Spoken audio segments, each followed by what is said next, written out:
And this bartender comes up to me and she goes, I got to tell you, you know who you remind me of? I said, who's that? She goes, Ron White. And I just was like, oh, if there's one bright takeaway, at least she thinks I'm like Ron White. You do remind me of Ron. She's like, you're an alcoholic just like him.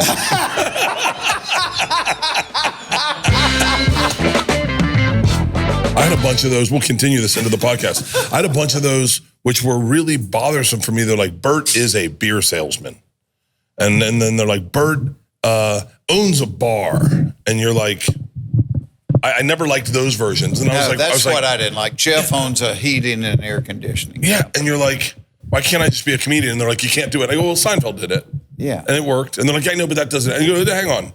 Larry David's playing Larry David. Yeah. Like the ones that are like I used to fight with networks. Now the networks aren't around to fight with. God. I don't even know what they're making. That was the most unsatisfying thing I ever did. Was deal with network. Oh yeah. Yeah. Canada, you are absolutely perfect this time of year. That's why I'm coming to the Great Outdoors Comedy Festival. Spokane, not technically Canada, but we'll say it is, August 23rd. Calgary, August 24th. And Vancouver, September 12th. It's me, Whitney Cummings, Miss Pat, Fortune Feemster, and Derek Stroop. Get your tickets at bertbertbert.com. I'll see you there. The Permission to Party World Tour kicks off September 18th in Rockford, Illinois, the 19th in Milwaukee, the 20th in St. Paul, Minnesota, the 21st in Duluth, Minnesota, followed by Eugene, Oregon, September 28th. Avoid scalpers and go to bertbertbert.com to get your lowest ticket price. And I'm like, yo, Jeff shouldn't be the owner. He should be the piece of shit employee that's doing impersonations of the boss in the break room. That's who Jeff is. Yeah. You know, he's not smart enough to run the business. But I've found that I love full control. Yeah. Like because I'm like, if I'm going to screw it up, or if it's going to screw up, I want it to be screwed up based off my vision instead of yours. Yes. And that was my argument with them, was that they didn't even want to let me in the writing room. Oh, that makes me crazy. And I would say, it's called the Jeff Foxworthy Show. The reason you gave me a television show was because you thought I was funny. Yeah. And you don't want me this is television. I said, no, it's not. It's about being funny. Yeah. And then I would get scripts and I'd read them and I'd go, oh, this sucks. God, I'm embarrassed to do this. So I hated it. I used to think what I'd do was get the script and then I was like, I'll figure it out there. I'll make it funnier there. Yeah. I'll improv. And on this project, I was very hands-on. We only had 2 writers, so it was a very low budget. Good for you. So it was the 2 writers were the 3 of us created the show together. And it was very much entirely my voice. And I would, even like when we were doing, there was a line where I had to say something and I go to one of the writers, I go, hey, I think this is grammatically incorrect. And they're like, yeah. And I went, well, should we change it? And they go, you fucking wrote it. And I was like, oh, okay, that makes sense. That's funny. How much has Atlanta changed since your childhood? Oh my God. I mean, this place is so different. When I was growing up, I went to Georgia Tech, which is right in the middle of downtown. 75-85 was 2 lanes through town. 2 lanes. So Leanne's off. By the way, I gotta, just so we have a frame of reference, my wife Leanne met Jeff. He said, where did you grow up? She said Bowden, and they know the same people. The same people. Yeah. And like no one ever knows Bowden. You always have to go just outside Carrollton. Oh, yeah. I knew several people from Bowden who were some of the funniest human beings. It's probably like you. Some of the funniest people you've ever known, they're not famous at all. Nobody knows them. Not at all. Her grandfather. Yeah. Her grandfather was one of the, I mean, you know, they don't make guys like that type of man doesn't exist at all anymore. Yeah. A guy who grew up with a horse. I remember saying to him, I said something like, he goes, I remember seeing a car for the first time. And I was like, really? He was like, I remember seeing a car, like going like, well, golly. And that human being doesn't exist. It's not on the planet anymore. No. No, I thought about that with my grandmother. My grandmother went from having no electricity, no running water, no cars. You know, they used to ride a horse and buggy, and I'd say, well, what would you do if you were in town and it got dark? And she said, well, the horse knew the way home. So can you imagine, you can't see your hand in front of your face and you're just trusting this horse to get you back home? It's, her grandfather was obsessed with straight fences. I met him maybe 3 times, Leanne, hung out with him 3 times. 3 times. And every time he would grab me and walk me away from the group and just monopolize me. And every time he did the same thing, he'd walk down over to across the street to where their pasture was, and he'd say, get behind this pole. Take a look down. All you're going to see is one pole. That's just one pole. You know why? Because I raised my boys right. They know how to build a fence. Oh, I still have buddies that he and his brother built a picket fence. And every time we drive down that road, he goes, look at that fence. He goes, thing's straight as a string. I mean, that's a source of pride, baby. One of the coolest things you can do when I bought my first house was like, I didn't realize how important fences were. Oh, yeah. And a good one. And a good fence. Yeah, straight fence. I was at Home Depot and I bought single panels for a fence. I was going to build a fence and I was putting it in the back of my truck, and these 3 Mexican guys walked up, day laborers that hang out at Home Depot. And they were like, hey, you want us to just build the fence for you? And I was like, no, I'm building my fence. And they're like, oh, I think you're doing it wrong already. And they were right. And so I built the shittiest fence. And the fence looks like buck teeth. It just does not look right. And every time those guys drive past your place, they're like, we told you, man. She hired them and they built the rest of our fences. Yeah, exactly. And it looked great. Was there a point where because you seem like a guy who mows his own yard? Oh, God. Growing up, I did. And then there's a point. But we didn't have, but there wasn't much grass, so it was kind of like mowing your own dirt. And then you'd hit the little patches of grass out there. Our house, people are like, where do you come up with those redneck jokes? Our landscaping was concrete blocks on either side of the driveway with monkey grass growing out of them. And then the home security was, we had these yucca plants under the windows that were like spiky. Yeah. That was to keep somebody from breaking into the house. And my grandmother decided to make them look better. So, the little styrofoam egg cartons, and they come in pink and yellow and like a baby blue. And she would cut those panels out and made like little flowers that she would stick on the end of the yucca plants. That's not even you might be a redneck. That's you are. That was our yard. And so people were like, where do you come up with those redneck jokes? I'm like, I close my eyes, I think of my childhood and all my relatives, and, wasn't a lot of research going on. What year did you get into stand-up? Out of Georgia Tech? No, I went to Tech. I only went to Tech because I had no money. I had to go to college. I had to live at home, and I had to work in a grocery store to pay for it. And Tech was the closest school to my house. I really wanted to go to the University of Georgia and study like journalism or something, because I knew even in high school I was a good writer. But I had to go to Tech. I hated Tech because I loved Georgia, and you had to be one or the other. And I got in a fight at the Tech Georgia football game, sitting in the Tech student section because I was rooting for Georgia. Sitting in the Tech student section.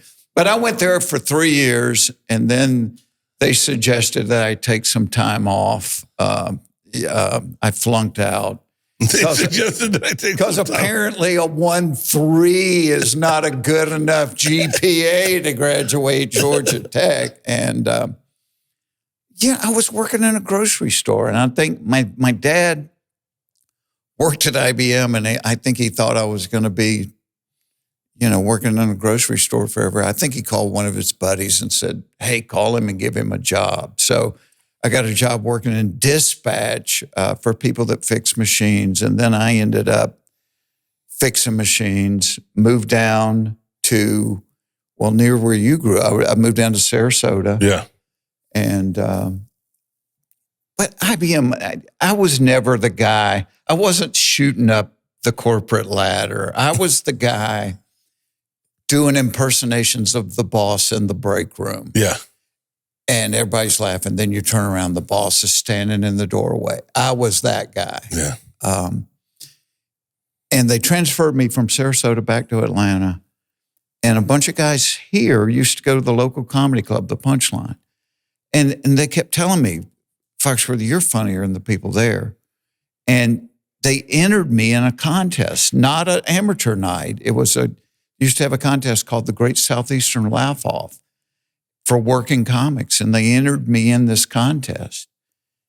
And I'm like, crap, dude, all I'm doing, the way I'm funny is I'm memorizing Eddie Murphy specials. Yeah.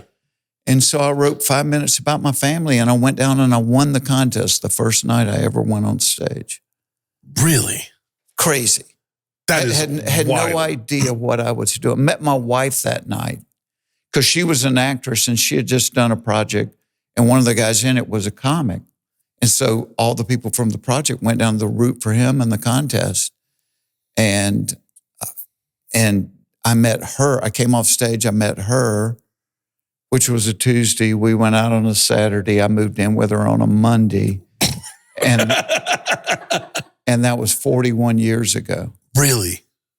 Yeah, I knew an hour into the first date, I'm like, oh, crap, I'm going to marry this girl. So which is really interesting because I met my career and my wife 5 minutes apart the same night. Wow. That's a whirlwind life experience. Well, you don't know it at the time. I knew a minute and a half after being on stage. I was scared to death, but I knew, I'm like, I'm quitting my job. This is what I'm going to do. It's such a great feeling to know what you want to do for the rest of your life. And in a minute and a half, I knew that. I'm like, I don't know how I'm going to quit my job. I remember when I decided to quit, I told my mom about it, and her first question was, "Are you on the dope?" What? I'm not sure what the dope was, but are you on the dope? And I'm like, no, I think I can do this. And I didn't know I would make a lifelong, career out of it. But I thought, worst case, I'll go back with my hat in my hand and beg for my job back. Yeah. But as I was contemplating doing it, one afternoon I was sitting in the break room, and there were like, and I'm early 20s at this point, and there's three guys in the break room that are like in their 60s, and I'm just overhearing them. One guy's like, I always wanted to have a hardware store. I think I would have loved to have a hardware store.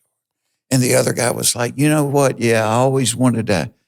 And I thought, hell, I don't want to be sitting in this break room when I'm 60 going, I wish I had tried to be a stand-up comic. God.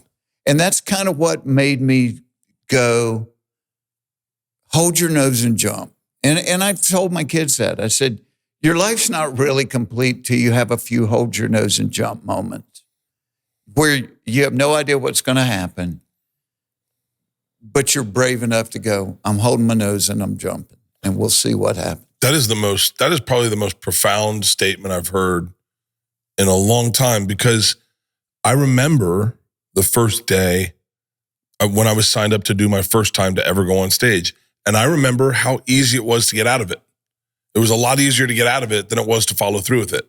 100%. And the fear of having to sit with that knot in your stomach all day, to get in a car and drive over. I drove over to Potbelly's in Tallahassee, and to sit backstage and watch people file in, and to know, oh shit, there's no turning back. And I'm so glad I did that, because if I hadn't done that, I wouldn't have this amazing fucking life. But that one decision. 100%. Yeah. And there's so many people listening right now going like, well, shit, I want to try being a boat captain. I would have loved that. Yeah. You know? Yeah. And God. you have those moments. I remember when the first time I did Johnny Carson and they placed me behind the curtain and it's commercial break. You can hear the band playing. Yeah. And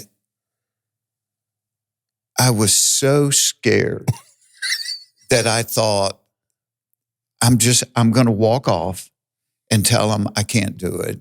And they'll have to figure out a way to edit the show down. And I can't do this. I'm too scared. And how old were you? 30. And for whatever reason, I thought, all right, all you got to do is just land on the star out there. We'll take it one step eat the elephant a bite at a time. And, you think back, if I hadn't done that, because I go out and I do it, not only do I do it, Johnny waves me over to the couch, go to the couch. It goes great. And literally everything, it was like injecting nitro in it after that. And you're like, damn, if I had just fallen prey to that, don't do it and be scared, like you said, I wouldn't have this wonderful life I have. Johnny Carson. Yeah. That it breaks my heart that his name doesn't carry the same weight with, say, my children or anyone in this room that is younger. My wife and I both. He was so important to our country. Meaning he was our 11:30 at night every night. If you were up at 11 o'clock, 11 o'clock. That's what you were doing. It didn't matter who you were. And I remember being a kid, and you don't know why you are the way you are. But my mom was always a night owl. And so she'd always watch Carson. And from my bedroom, I could hear it on the TV. And I was never interested in the actors, never interested in the musicians even. But if there was a comic on, I would get out of bed and, where the hinges are on the door, I'd go peek through the hinges and I'd watch the comedians. And whether it was George Goebel or Rodney or whoever it was. And, looking back, why was I fascinated with that? I would take my allowance and I would buy comedy records and I'd memorize them. And I'd go to school and do them. And, but so when I became a comic, it was my only goal. The only goal I had was to do Carson. And people said, well, you got to move to New York or LA. And I thought, Johnny's not going to do this forever. I got to get good fast. And kind of the word was, it would take you 10 years to be a good enough stand-up to do Carson. So I just made it a personal goal. I said, okay, I'm going to do it in half that. I'll do it in 5. And instead of moving to New York or LA, I worked every night. I kept remember those little pocket calendar books? And I would write every show down. At 8 years, I did over 500 shows. I was on stage every night.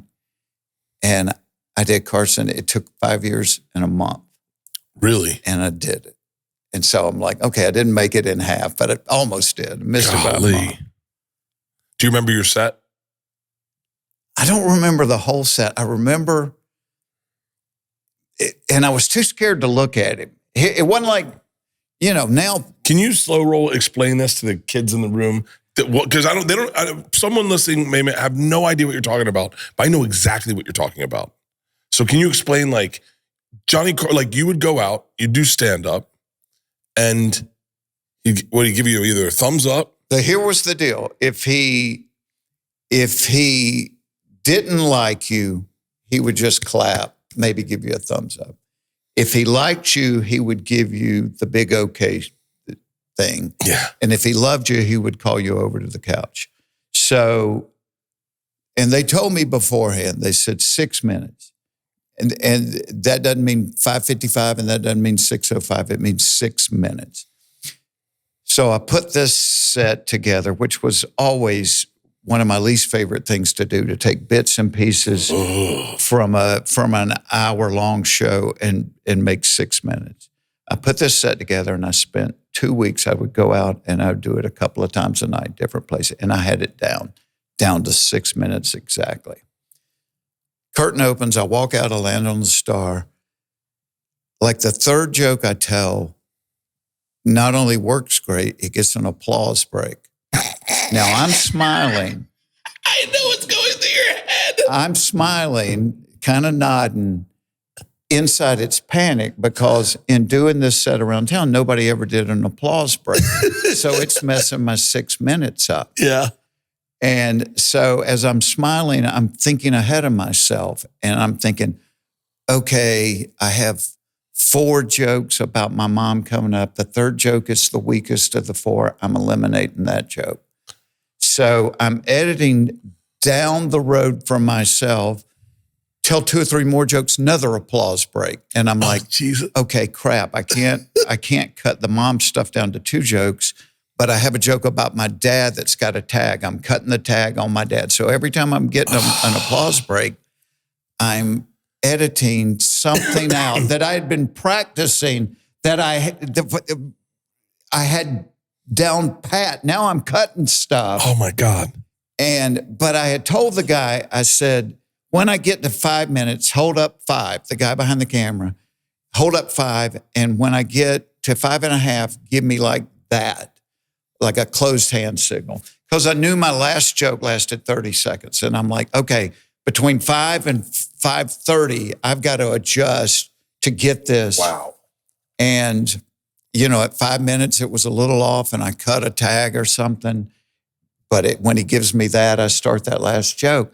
Well, so when it's over, I'm mentally exhausted because I've been editing jokes out of this set because it's going so well. Yeah. But I can hear Johnny laughing. I'm scared to look at him, but I can hear him laughing as I'm going along. So I get to 6 minutes. Now I'm scared to look at him because literally it's like Caesar deciding, do I live or do I die based upon, am I just going to get the clap? Am I going to get the okay? Yeah. And I look over and he's waving me to the couch. And as I'm walking, I'm like, oh shit, what am I going to talk about? We haven't talked about this. But he was so great. He just put them on a tee and let you hit them, Really? And if you went through my house, I don't have crap all over the wall, but I have a photo. And so the first time I did Fallon was like 25 years after I did Carson. And I said to the producer at Fallon, I said, this is like my 4th incarnation because I did Johnny, then I did Jay, then I did Conan, then I did Jay, now I'm doing Jimmy. So I've done every incarnation. And when I got to the show, she had an envelope for me in my dressing room. She said, I went back through the archives and I found this. And it's a picture of me sitting in the chair talking to Johnny, and Johnny's got his mouth open and his head back laughing. And literally, Bert, almost started crying. I said, I don't have this. I've never seen this. And you have no idea what this means to me. That was a life-changing moment for me. Wow. So I'm loving Goodles. I made them last night for Isla. And if you haven't heard of Goodles, this is the mac and cheese we know and love, but packed with protein and nutrients. And their newest launch that I'm so excited about is single serving cups. What's better than delicious mac and cheese in just minutes? Jesus, maybe? That's it? The only thing I can think of. Every serving of Goodles mac and cheese has 14 grams of protein, 7 grams of fiber with prebiotics, and 21 vitamins and minerals from real plant sources. It's a low glycemic index food, which means it provides steady energy instead of a carb crash. And on top of that, it's kosher and clean label purity award certified. There's something for everyone with their amazing varieties of flavors. Plus, they have vegan and gluten-free options. Here's the deal. If you got a picky eater in your house, like my daughter, Isla Kreischer, who only wants mac and cheese. She's 19 years old, and last night only wanted mac and cheese. This is great because I'm sneaking protein into her diet. I'm sneaking protein and vitamins and minerals and things that she wouldn't normally get with her mac and cheese. That is why I love Goodles. Trust me, you need some Goodles mac and cheese in your life. Pick up Goodles on your next shopping trip. It's available nationwide at Target and Walmart, plus many other major grocery stores and retailers. So don't forget, they've got those new single-serving cups. Pick one up. This is an ad by BetterHelp. These days, there's advice for just about everything. Cold plunges, gratitude journals, screen detoxes. But how do you know what actually works for you? With the internet and information overload about mental health and wellness, it can be a struggle to know what's true and what actions to take these days. Using trusted resources and talking to live therapists can get you personalized recommendations and help you break through the noise. I have anxiety, and sometimes I wake up in the middle of the night with, I wouldn't say paralyzing anxiety, but pretty stressful anxiety. And I talked to my therapist about it. One of the things my therapist said not to do is count sheep, is to sit there and let your mind process. He said, you need something to get your mind off of it. And he actually said, what you should do is get online and find something in your algorithm that distracts you and makes you relaxed. And for me, it's surfing videos. I watch a couple surfing videos and all of a sudden I'm thinking about surfing and I'm falling asleep. With over 30,000 therapists, BetterHelp is the world's largest online therapy platform, having served over 5 million people globally. And it works with an average rating of 4.9 out of 5 for a live session based on over 1.7 million client reviews. It's convenient also. You can join a session with a therapist at the click of a button, helping you fit therapy into your busy life. Not the opposite way around, right? That's what it used to feel like when you had to drive to them. Plus, you can switch therapists at any time. As the largest online therapy provider in the world, BetterHelp can provide access to mental health professionals with a diverse variety of expertise. Talk it out with BetterHelp. Our listeners get 10% off their first month at BetterHelp.com/Bert. That's BetterHelp.com/Bert. Yeah, people don't understand that.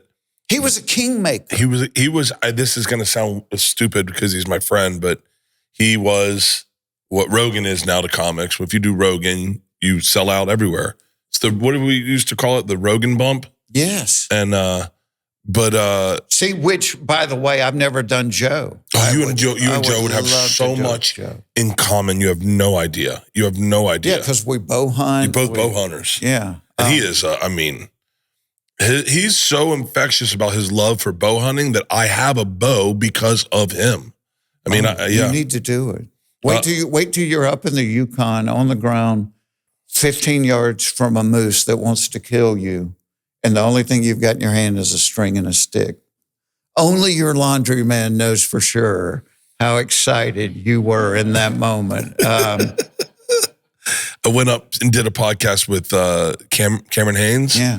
And it's run, shoot, lift. And one of my proudest moments, I don't really do a lot of man stuff, but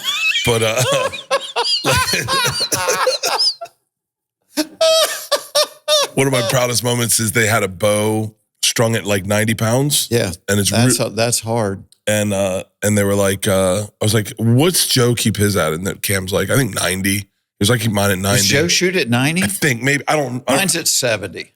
Yeah. But I'm old, so. And so I said, I wonder if I could pull that back. There was like, there's no way you could pull that back. And I go, let me try. And I pulled it back. And everyone in this bow shop, it's like I pulled my dick out. They just stopped and looked and they were like, and then the whole way, that can't be at 90. Pulled it and they tested it and they're like, God damn it, that was at 90. It's not like you pulled your dick out. It's like Milton Berle pulled his dick out. But yeah, I shoot my bow in my backyard, but I've never gone hunting. I don't know. Could you do it? I mean, I know some people that are like, I just don't think I could shoot something, but I think I could. I went spearfishing. I know it's a little different, but the thrill of diving down, I don't think I was more than like 30 feet, and I hit a barracuda. So it wasn't like, but it's a thin fish. And when I shot it, the rush I had was the insane. Same thing? Because I grew up gun hunting. Yeah. I had a friend of mine talk me into bow hunting. And God, there's just something, when you do it with a string and a stick, it's different. It's different because you could shoot a gun 400 yards and the deer never knows you're in the vicinity. But if you got to fool him at 20 yards and you got to be still enough, quiet enough, be able to draw when he's not looking, you've earned him, you know. God. And especially something like an elk or a moose, or if I lived out west, I would chase elk all the time with a bow. What do you hunt here? Deer? Deer. Yeah, we don't have those things, but we have deer. We have big deer. Do you go out on hunting trips? Oh, I did forever. I did hunting shows forever. For real? Yeah. But part of the fun for me for hunting was the solitude of it, to get up by yourself in the dark, go climb a tree, sit there by yourself for 4 or 5 hours on a perch. It's a great place to think, great place to empty your head and watch the day come to life. And when you do a hunting show, you got a guy sitting there with you going, is your mic on? You know, and I finally went, yeah, hell, this sucks. Sadly, I think I'd be more into doing a hunting show than just hunting. Yeah. Because I think I like people around me. Well, you would, but there's types of hunting, like duck hunting is like that. Because you got like 4 or 5 guys in a blind and you're cracking jokes, you know, and farting on each other. Yeah. And then, you know, somebody goes, duck, duck, duck, duck, and, you know, then you got to be going, bang, bang, bang, bang, you know, and very social. Yeah. You know, you'd like that. I think I would. But I'd like the camaraderie of hunting. I killed a frog when I was a child and it fucked me up. well, I think everybody killed something as a kid that it messed them up. I remember one time I picked up a rock in the backyard and I threw it at a bird flying and I killed him, you know, which was total luck. I know. But I felt horrible about that, you know, like, God, poor little bird. And there was a child, I was always wanting to turn this into a joke, but it never made sense. I had to do a field trip to like an aviary or what, you know, where all the trees are.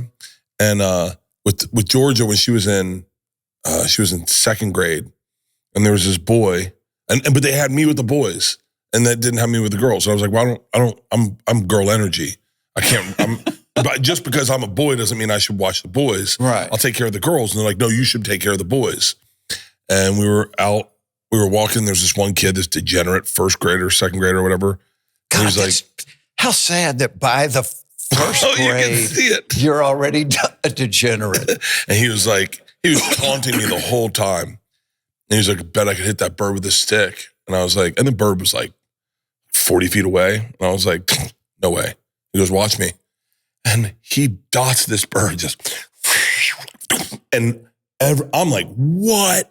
And then he got in trouble. And I had this moment where I realized we're not, 200 years ago, he would have been our leader. 100%. I would be trying to get him to impregnate my daughter because he's powerful. Yeah. And now he gets put on the bench and he gets in trouble. And I was like, wow, we're giving our kids the wrong energy. Well, yeah, because that's how he's wired, right? Yeah. All right, so 1st grade story. So when I was hosting Smarter Than a 5th Grader, I'd always wanted to write a children's book. And my daughter said, hey, Dad, kids know who you are right now. Write the book. And I did. And so one of the things to promote it, I had to go to schools and read to the 1st graders. And so at one of the schools I'm reading at, the teacher pulled me aside and she goes, got to tell you this story. Well, because at the end of me reading it, they said, did anybody have any questions for Mr. Foxworthy? And one kid in the back raised his hand. Yeah, Joey, what's your question? He goes, how much you make off of something like that? You know, and so, which just cracked me up. You know, 1st grade. How much you make off something like that? So she told me a story about that kid. She said, last week was Say No to Drugs and Alcohol Week at school. And so the 1st graders made a giant banner that they put on the wall that said, I pledge to say no to drugs and alcohol. She said, and all the 1st graders signed their name to it. She said, Joey is the last kid in the line. And he comes up to the front of the line. He goes, Miss Cox, I'm not going to sign the banner. And she's like, he's 6. She's like, well, Joey, why not? He goes, I'm pretty sure I'm going to have a couple of beers. I'm like, how do you know what has happened to this kid that in the 1st grade he's already decided, yeah, I'm going to. That breaks my heart when that sparkle in a child disappears. But you got to love that about him. What I love about him was he didn't want to break his pledge. Yeah. He wasn't going to lie about it. Pretty sure I'm going to have a couple beers. Pretty sure. Yeah, already decided. Pretty sure I'm going to have a couple beers. My daughter Isla was like that. She had the craziest sparkle. And then it kind of, I think, I don't know if it's when they get older, it just starts to fade.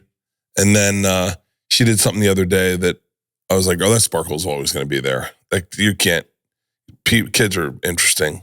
Kids are awesome. It's fascinating, and you're doing kids, I'm doing grandkids. I know. And to see it through their eyes. So like now it's like with them, I don't want to, I'm like, all right, we're going to get a cardboard box and we're going to get a board and we're going to build a bridge and and it's like, I want them to use their imagination. Don't buy the already bridge play set. Let's build it, because I love that imagination. It's like when I was a kid, I always drew. I could always, to the point like I was in the second grade, I was drawing Batman and Robin, and they'd have me walk it around the school to show people. I could draw well. And so in high school, 2 times I got nominated for the Governor's Honors Program in art. Wow. To go spend the summer studying art. And my dad, you had to pay like $200 to do it for the summer. It was nominal. And my dad wouldn't do it because he thought drawing was a pussy thing to do. And I'm like, but had he encouraged that, I might have never told a joke. I might have been an artist, you know. But I found a way to do a different form of art. So the sparkle was still there. It was just in a different way. It's so funny because when I was Leanne, when we first started dating, she said, I want to show you the 2 things that make me laugh. Number 1 was America's Funniest Home Videos. And immediately I was like, I'm a comedian. I'm not watching America's Funniest Home Videos. I'm a stand-up. I have a cultured sense of humor. It's dark, it's gritty, it's edgy. And we watched America's Funniest Home Videos, and there was a clip of a black guy punching this white guy in the head dressed as a skeleton. He was like doing the prank in Halloween where you go and he goes, and I laughed so hard. And then the next day she said, Blue Collar Comedy Tour is... No, shut up. I swear to God. And so she goes, this is my sense of humor. You guys and the Kings of Comedy were her 2 favorites. Wow. So we went to the theater. Now, as a young comic in LA, edgy, not famous, jaded, I was like, I'm not watching these guys. I like the dark shit. I want edgy shit. I laughed from beginning to end so hard, and it changed the way I did stand-up entirely. There's probably 2 events that I remember changing my perspective or what I was trying to talk about. It was that and watching Kevin Hart do Cedric and Shaq's All-Star Comedy Jam. He just talked about his kids. And I look back at some of the jokes that you and Bill have written, and now as a guy having gone through all of that, I mean, I write so many jokes where I go, God damn it, that's a Jeff Foxworthy joke. God damn it, that's a Bill Engvall joke. It is insane. But dude, I'm totally speechless. Yeah, we went to the ArcLight. We were like the only people in the ArcLight in LA watching that and Blue Collar Comedy Tour. And I was by the end, when the 4 of you are on stage and he's telling Tater Salad, I'm crying laughing. I'm crying, and I've cried laughter for an entire hour. I mean, it's you guys, I mean, we're just, God, it was so fucking good. Do you look back at that time in your life and go, was that the funnest you were having doing stand-up? Yeah. Yeah, because, and you know this, the only negative thing about being a stand-up is you're alone. Yeah. And that the first night we ever did it, I'll tell you what inspired it, was when the Kings of Comedy started, Atlanta was one of their first places they were playing. And there was a big article about it in the paper, but there was a line in there that said, this is a show for the urban hip audience. And I remember calling Bill, and because they were killing it. Mm-hmm. And I said, there needs to be a show for everybody that's not urban and not hip, because there was a lot more of them than there were urban and hip. And Bill kind of laughed. He said, what would you call it? I said, yeah, call it the Blue Collar Show. And so we got the guys together, and the people that were putting the tour together said, how do you want to end it? And they thought we ought to do like some big production number. And I said, that does not feel right I said, when I was growing up, one of my favorite things was watching the Carol Burnett show. Oh. And when they would make each other laugh. I said, because if a comic does his job right, he doesn't laugh or she doesn't laugh. You keep a straight face and they're laughing. And I said, can we just take 4 stools up there, because we're all buddies, and tell stories and try to make each other laugh? And they were like, that's way more intimate than we're thinking. I said, would you just trust me? Well, so the first night we do Omaha, and we have 9,000 people the first show. And we all go through individual stand-up. I'm the last one. And when I get to the end of it and I say, okay, let's bring the other guys out, and they bring stools out, it's not something you can rehearse. Mm-hmm. So you have no idea if it's going to work or not. So that first night, I'm like, oh, shit, I don't know. I mean, I think this will be funny. And we went out there and we sat in the stools and we got each other to tell stuff. And we said goodnight, and 9,000 people stood up, and we looked at each other and went, holy shit. Oh, my God. We've caught lightning in a bottle here. We didn't know if it was going to work or not. We had all cleared 3 months to do it. And we ended up doing that first tour for 3 years. Wait, you can tell me, we can edit this out if you want, but wasn't there another guy that was on? There was another guy that started. Bill and I each decided to pick one guy. So I had Ron opening up for me on the road, and Bill picked Craig Hawksley, a guy from St. Louis that was really funny. God rest his soul. He's passed. Craig was funny, but he would get so nervous. And for a guy that had never played anything but clubs, and you know this, and all of a sudden you're out there in an arena, it's a different animal. Yeah. And Craig would get so nervous, you could see him visibly shaking and just pouring sweat. And I felt horrible for him. And you'd look over and he'd just be shaking. And I did a special at the Ryman in Nashville. I interviewed Andy Griffith for an hour and a half, and it was a thing about country comedy. And then they had a comedy show afterwards. Well, Dan Whitney, a.k.a. Larry the Cable Guy, who was one of my buddies starting out, and he performed as Dan Whitney. He had started doing this character based off a cable guy that came to his door, and the guy said, I got to take a crap. Can I use your bathroom? which he thought was so funny, so he started imitating this guy. And it kind of grew into that. Well, so by the time he was on the show in Nashville, that was all he was doing, was Larry the Cable Guy. And as I always do, if I'm on a comedy show, I watch everybody. Yeah. And I'm standing by the curtain watching, and he's killing. And I went back and I said, y'all, I love Craig to death. And this was in the early days. I said, I think we need to replace Craig with Larry the Cable Guy. And I didn't know how Dan was going to respond to arenas. Yeah. And he went out there the first night and never shook, looked them right in the eye. My sister is covered with moles, and they're just dying laughing. And you're like, crap, he's made for this. Yeah. And the rest is, it's like, the Pete Best and Ringo Starr story. Yeah. What would have happened to Craig Hawksley, if he'd stayed on it? Yeah, it's amazing. I love that you talked to Andy Griffin about country comedy. Well, he started as a comic. I remember his football games. What it was football. Yeah. Yeah. And I mean, he was brilliant. Brilliant. Yeah. And you get kind of fascinated by the history of it because, I remember, so one time we lived in LA for about 7.5 years. I always considered it the business trip that wouldn't end, and we got invited to something one night. It was a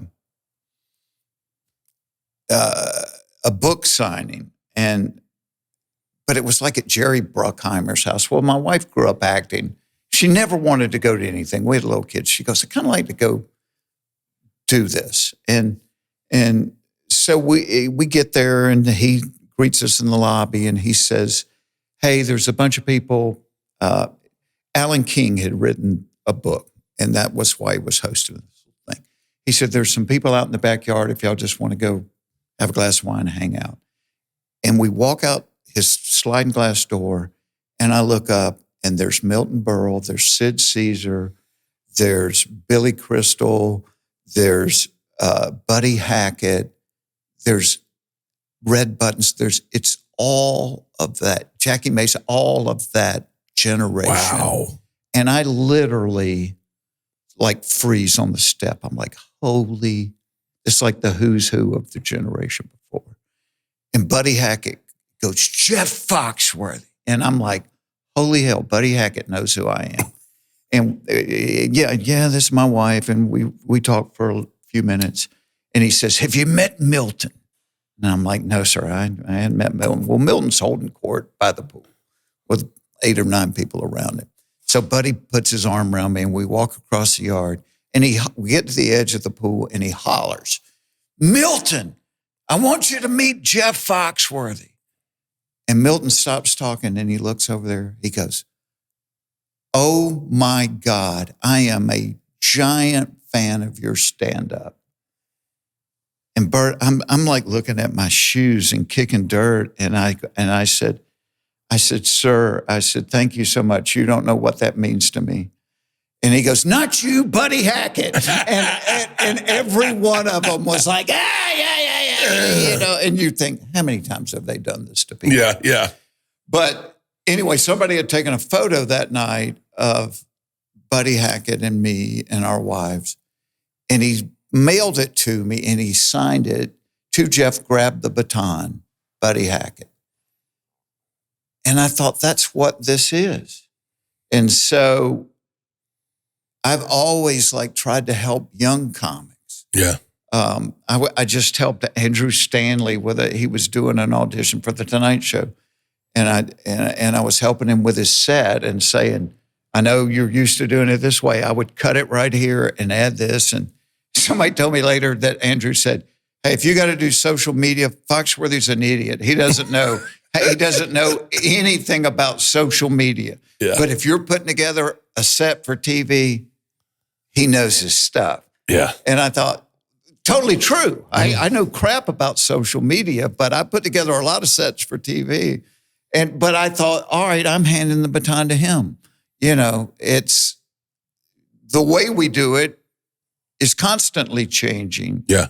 But comedy is still comedy, is still comedy, is still comedy. Well, so you're one of the few who you have an audience that has stayed with you. I always feel like there's the fear of aging out of your audience, Like there's some comics who got the hip, young, cool audience. Yeah. And then as they grew, their audience kind of was like, yeah, I'm not in college anymore, Yeah. But your fans haven't gone anywhere. It's kind of crazy. It's like going to see Springsteen. Yeah. And the fat guy, 70 years old, with no hair, is singing Tramps Like Us, Baby, We Were Born to Run. Yeah. Because my greatest fear, is still my greatest fear, but 2 or 3 years into it, I used to tell my wife, please don't let me stay at the dance too long. I do not want to be the old guy that's doing and he's not funny anymore. Yeah. I said, tell me, just tell me. And she always said, listen, just listen, and you'll know. But to your point, I look out now, and it's the same people. They're my age. Yeah. They're people that have been listening to me for 30 plus years. Which is kind of strange, I think you get into you have the thing, for whatever reason. I was saying this to these comics in Halifax last night, or Yeah, yesterday, 2 nights ago, whatever. Whenever. Yeah. And I was saying, you don't know how hard it is to sell a ticket. Like right now, you're not selling tickets. Yeah. And you're aware of that, but you don't know that all of a sudden one day you can sell a ticket, and that ticket there's so much more that goes into it than just a flippant, like, you want to go see comedy tonight? It's to get a fan. And then once you get a fan, to hold on to them and to make sure you don't do them dirty or try to make sure that they're taken care of, then they stay with you. And I love being a fan. It's my favorite thing in the world is to be a fan, is not to be the guy on stage, but to be in the audience. I love that shit. I love it. But you're right. You have, for whatever ethereal reason there is in the universe, people found you, like myself and my wife, and have just loved you forever and always will. So humbling. And I'm a fan. You know, the reason I got into it was I was a fan of comedy. Oh. And then I went through a period when I first got in it, and you know what I'm talking about, because like you would think of something, because you were having to churn out material. I was doing records and DVDs, and I would think of something, and then I'd go, crap, did I hear that? Did I see that? And I would call my comic buddies and go, does somebody do a bit about XYZ? And so I went through a period where I'm like, I'm not watching anybody because I don't want to. Yeah. I don't want to be a thief.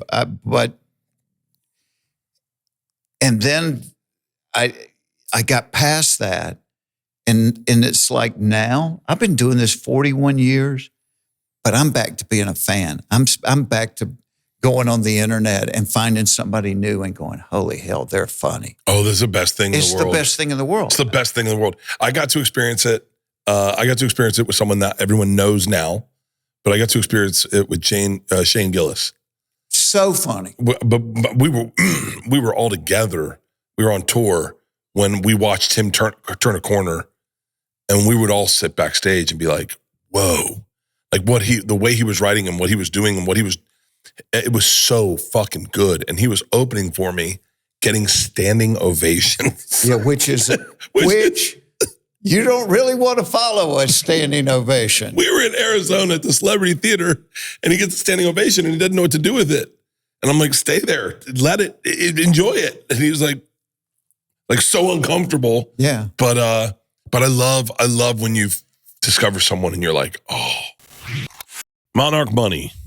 Feel organized and confident in your finances with Monarch Money, an all-in-one personal finance tool that brings your entire finance life together in one clean interface on your laptop or your phone. Right now, just for our listeners, Monarch is offering 50% off your first year. Monarch is built for people with busy lives. If you've put off organizing your finances, like me, my entire life, Monarch is for you. Monarch does the heavy lifting. Link all your accounts in minutes and get clear data visuals, smart categorizations for your spending, and control over your money. Monarch isn't just another finance app. It's a tool for real professionals, and experts actually love it. Named the best budgeting app of 2025 by the Wall Street Journal, Monarch helps you stay informed so nothing slips through the cracks. No more guessing, no more hiding, no more I didn't realize we spent that much. Let me tell you something. Do not put off getting your finances organized. I've done that my entire life, and I have so many times gotten a call going, you're out of money. It is a terrifying feeling. I remember I found out one time I was out of money buying a pizza. Don't let financial opportunities slip through the cracks. Use code Bertcast at monarchmoney.com in your browser for half off your first year. That's 50% off your first year at monarchmoney.com with code Bertcast. Anywhere worth going is worth going in good boots. Find your perfect pair with Tecovas. Ever wonder if you can pull off boots with your personal style? You owe it to your feet to pull on a pair of Tecovas. These things are so damn comfortable. Honor the West by leaving your own boot print. Tecovas crafts quality Western boots for everyone.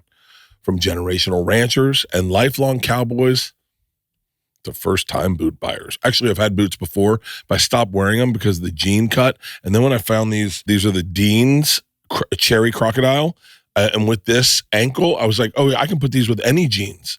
And that's when I started getting them. Every one of Tecovas boots are handcrafted with over 200 meticulous steps for broken in comfort right out of the box. I took these out of the box. I wore them to a Red Clay Strays show. I stood taller than anyone in the room. I didn't have a problem seeing the stage, and I felt like a badass. And right now, Tecovas now offers professional grade work boots that bring comfort and timeless style to the job site. Beyond boots, Tecovas also offers a wide selection of men's and women's apparels, bags, and fine leather goods. They even have slip-ons and sandals.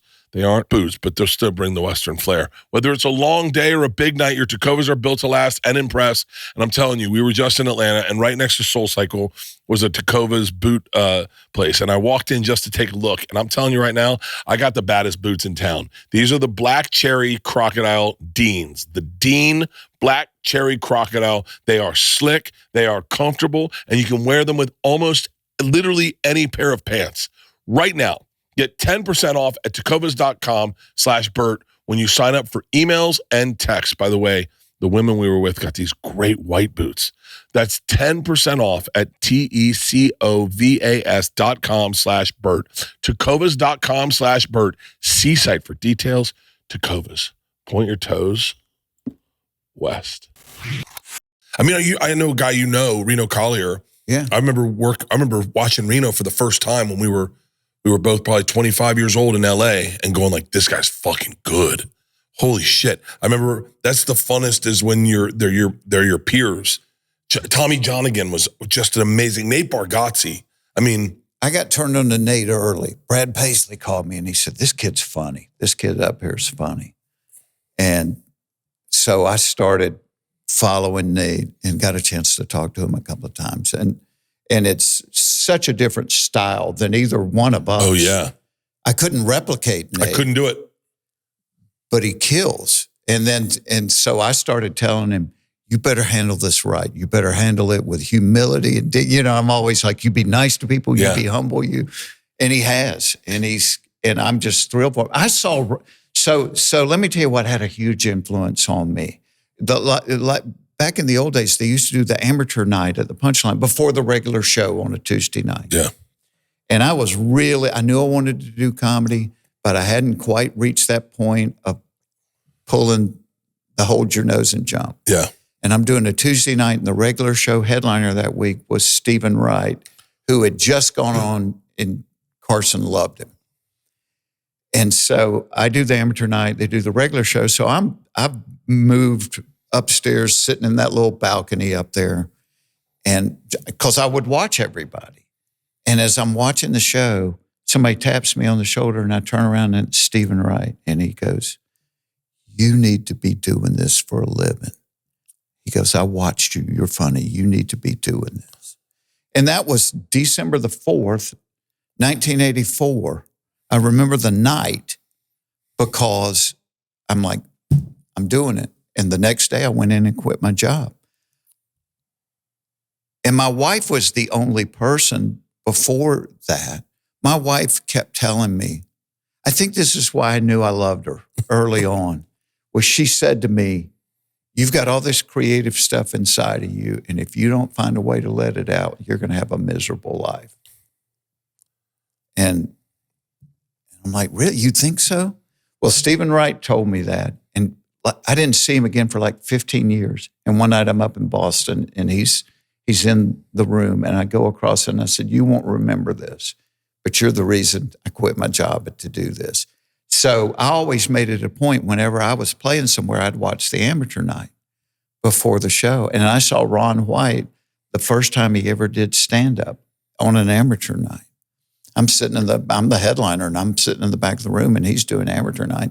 And I went across the room and I found him, and I'm like, dude, you need to be doing this. You're funny. And he had no idea how to put a joke together. He was just funny. He is, people say, who's the most naturally funny human being you've ever met? I say Ron White. He could recap his day and you'd be crying. Yeah. I was at the Columbus Funny Bone, and the bartender said, it's like one of those weekends where you're not really selling tickets, and you're like going like, I don't even know if I'm doing good stand up. I feel like I'm doing a lot of crowd work. I feel like I'm, And this bartender comes up to me and she goes, I got to tell you, you know who you remind me of? I said, who's that? She goes, Ron White. And I just was like, oh, if there's one bright takeaway, at least she thinks I'm like Ron White. You do remind me of Ron. She's like, you're an alcoholic just like him.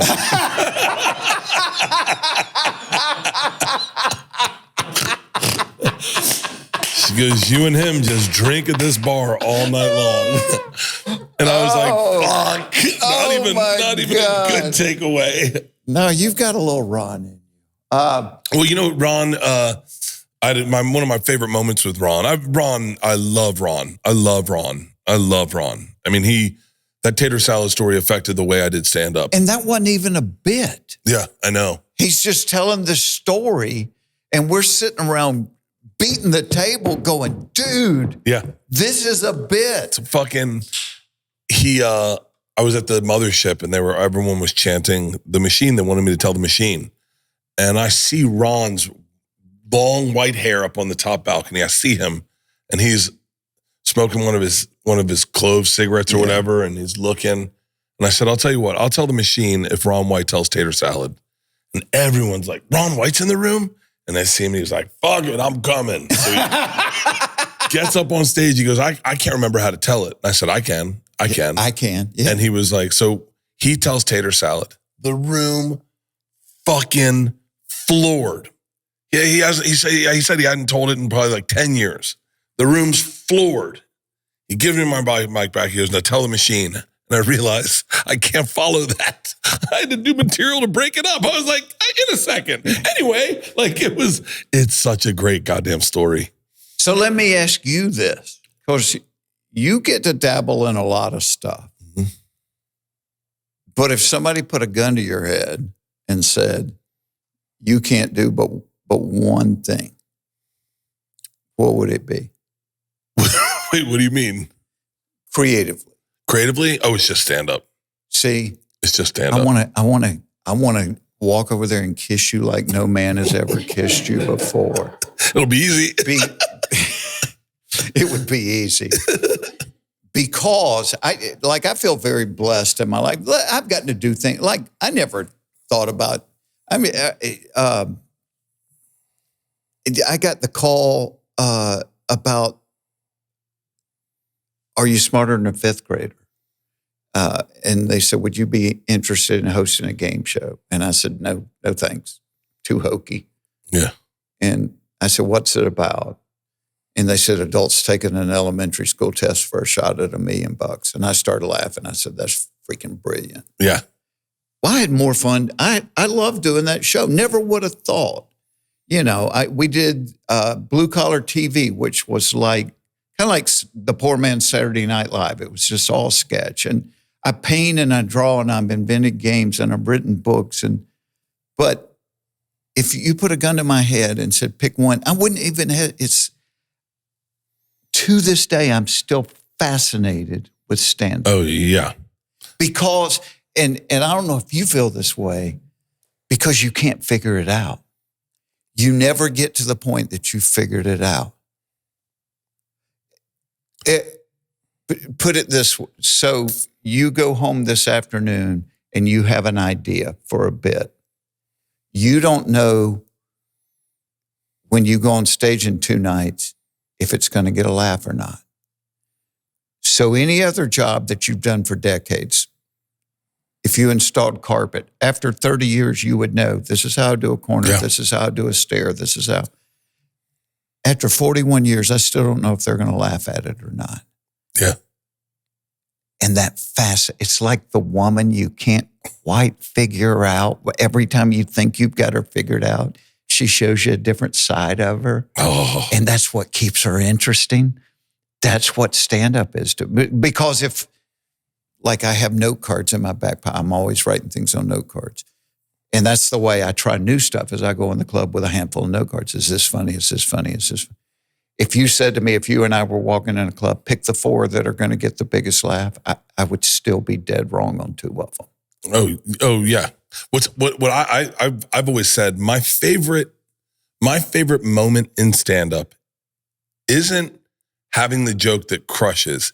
It's figuring out how to fix the joke that will crush the next time you go on stage. God, that's brilliant. I love that feeling. That's brilliant.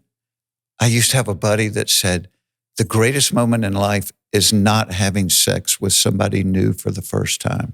It's the moment when you know you're going to have sex. And he said that was when you were fiddling with the button on her jeans. Hold on. He said, and she lifts her ass 6 inches off the couch. He said, that is the greatest moment in life because you realize I'm about to do it. I'm about to do it. Oh. Just that little 6-inch raise off the couch. Oh. Am I right or am I wrong, guys? That's, yeah.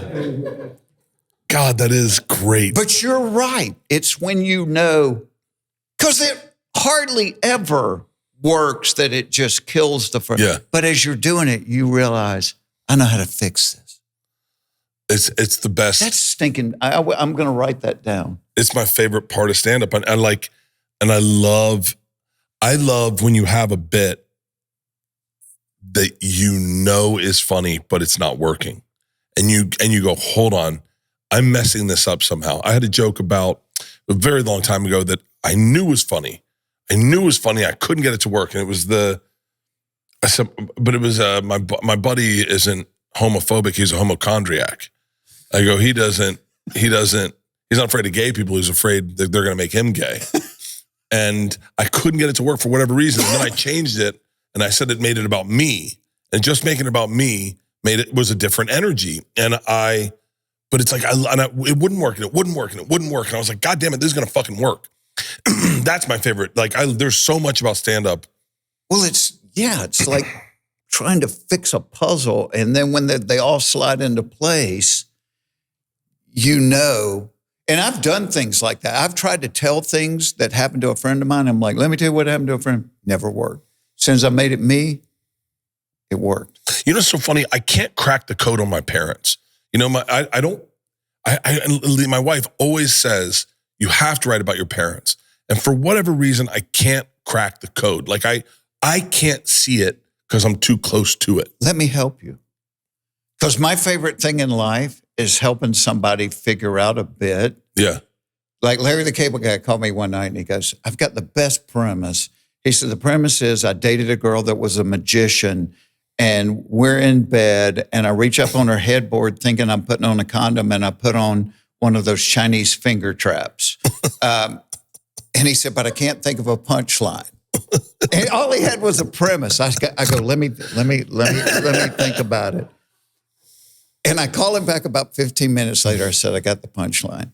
I said, I put on the Chinese finger trap. You know, when you pull them, they just get tighter and tighter. So I ended up having to call a buddy, get him to come over, put his in the other end and walk and walk towards me. And walk towards me was what got that. And he called me back that night. He goes, dude, it killed. Yeah. It killed. Because you're too close to your parents. I got so angry at my mom last night. I FaceTimed her and then she texted pocket dial ? And I was like, no, I'm calling. Why wouldn't you just answer the phone as opposed to assume it's a pocket dial? My dad's going deaf. Like he can't hear anything. He just bought a fucking Samsung, so now we can't be in group chats with him anymore. So but I'm doing this big family trip to Hawaii specifically to learn about my parents, to write jokes about them. So my in-laws were nuts, funny nuts, and I would talk about them all the time on stage. And to the point that their friends started telling me, he's talking about you all the time. And so they're like, I hear you're talking about us. And I said, all right, here's the deal. I said, I'm going to talk about you. But as payment, I'll take you on a great vacation once a year. And then I went on vacation with them and I ended up with 20 more minutes. And so it became like a circle I couldn't get out of. It was just a loop because I'd take them on vacation and I'd get more material. Oh, we used to do that with the girls. We would take the girls on trips, and whatever trip we went, I'd have a new hour. How old are your girls now? I don't know. Leanne, how old? Yes, see, when mine were little, Oh. I used to talk about them all the time. Yeah. But then they hit like those when they realize you're talking about them, and they just got mortified. Oh, I told about Isla getting her period for the first time. She threw herself a period party, and it wrote itself. Sure. Like she called me from school. She's like, and I bet it killed. It went viral. It went murdered. It murdered. And then I told it on Conan, and she was like, I remember she hit pause and she goes, "Do a lot of people watch this?" And Leanne was like, "Oh yeah." She's like, "So wait, like people..." Just a few million, honey. She was like, "Will people at school see this?" And Leanne's like, 100%. She was like, "Hang on, is this happening live?" And they're like, "No, Dad did it yesterday." She's like, And then she was upset at first, and then the next morning, she got after it aired, it literally went viral, and she started getting emails from little girls saying, "Thank you for letting your dad tell that story. I was terrified. I just got mine last week." And now, because Isla named hers and threw a period party, like had red velvet cake, and everyone wore red, and we all drank Kool-Aid, and it had spaghetti. It was aggressive. But little girls started doing it, and they started emailing Isla, going I named mine Doug. And then Isla felt really proud. Like, she was like, nice. I think Nikki Glazer told her how cool it was to let me talk. And now Isla was like, that's what I do. But then this last special, there was we got to see the material first. Oh, definitely. Yeah, mine, I remember one year I was hosting the Country Music Awards, and it was right when Dancing with the Stars came out. So they had an idea for me to dance with Lisa Rinna to open the show. And I cannot dance. I'm horrible. And so they were shooting these things where we were trying on costumes. Well, one of them was Daisy Duke. So it was the Daisy Duke shorts and the red halter top. And we filmed it at Belmont in Nashville, and they didn't have a dressing room or anything. So I'm literally in the men's bathroom trying on these costumes. And this thing's like, you're having to cram your junk to keep it from coming out of these shorts. And I have no idea how to tie a halter top. So I'm in the bathroom in the mirror trying to figure out how to tie a halter top. And some dude comes in to pee. And the only thing I could think to say was, "Hey man, how you doing?" And I'm, and then in the show, I'm like sliding through her legs, and I've got this shirt slit to the navel and these flamingo shoes. Mortifying for teenage girls. Oh, yeah. And I shoot the show, and I get back in the car to go to the hotel, and I turn on my phone, and the first message was my oldest daughter going, "Dad, we have to go to school tomorrow.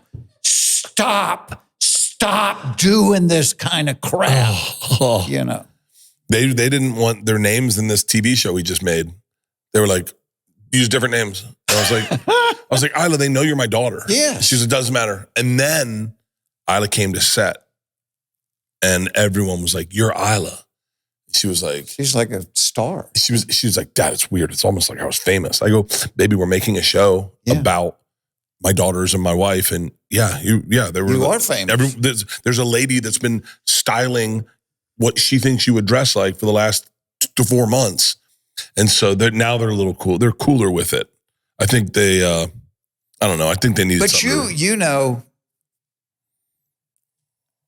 you talk about your own life. I was very lucky early on because I think I found the template that worked for me. And that was, hey, if I think something or my wife says something or my family does something, I'm going to trust other people are thinking or saying or doing the same thing. So I never went and looked for material. No, I never wanted. I wrote a joke one time I thought was a good joke.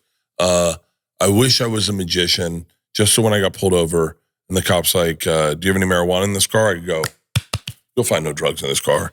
It's just a quick joke. As a matter of fact, the marijuana is behind your ear, And but I told it, and I thought it was a good joke. I was like, nice. I got, at a young age, you're just trying to fill up the bag to have as many tricks. And a comic told that almost identical joke the third night after I wrote it. And I went, God damn it. I was like, well, that sucks. And then I started going, my favorite jokes are jokes that you could tell are so authentic to that person, no one can mess with it. And so I was like, I'm going to talk just about me, just things that happen to me. But that's what works. Yeah. And yeah. I mean, I would give a finger to have had, you're a redneck if template. That template was so genius, such a stamp. It's funny, I think, and I'll speak freely, but I think guys like myself and you and Larry sometimes, maybe the cool kids are like, oh, you're still doing the machine story, Bert. And you're like, yeah, I am. I'm 12,000 people last night. So it's not like it's not working. Or they go, oh, you do the redneck stuff or the dice, the poem. When you have this just a great thing, I think some people get jealous of it. I remember sitting and watching Larry one time and saying, I was at the Ryman, and I was like, if I could just, and this is before the machine went viral, I was like, if I could just get a bit to work that people would recognize me for, I would give everything to have a bit. Like, and I'm sitting watching Larry with Nate Bargatze, and we both were like, it would be great to have like, you're a redneck, like just one thing like that. And then I got it, the machine, and I was like, oh, be careful what you wish for, because now I'll be telling that for the rest of my life, but I'm cool with it. Like I like it. People seem to enjoy it. But that template is so fucking brilliant. Guys, enter the room dick first. Blue Chew isn't just a tablet. It's a cheat code for your crotch. Stronger, harder, longer lasting, like someone gave your downstairs a pep talk and a gym membership.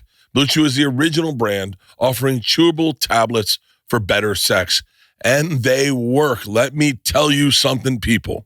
There's nothing better than taking one at 4 p.m., 6 p.m., right as the sun's going down wherever you are, and getting ready for an evening. You can be ready for when she shows up and stay ready for whenever the moment may arise. Guys, this isn't just about performance. It's about legacy or third leg-a-see. Give her groups chat something to talk about. When you lay it down, they're going to talk about how it gets up. Nothing makes you more of a legend than a little Blue Chew. Discover your options at BlueChew.com. And we've got a special deal for our listeners. As always, get your first month of Blue Chew free. Just use promo code Bertcast at checkout and pay $5 for shipping.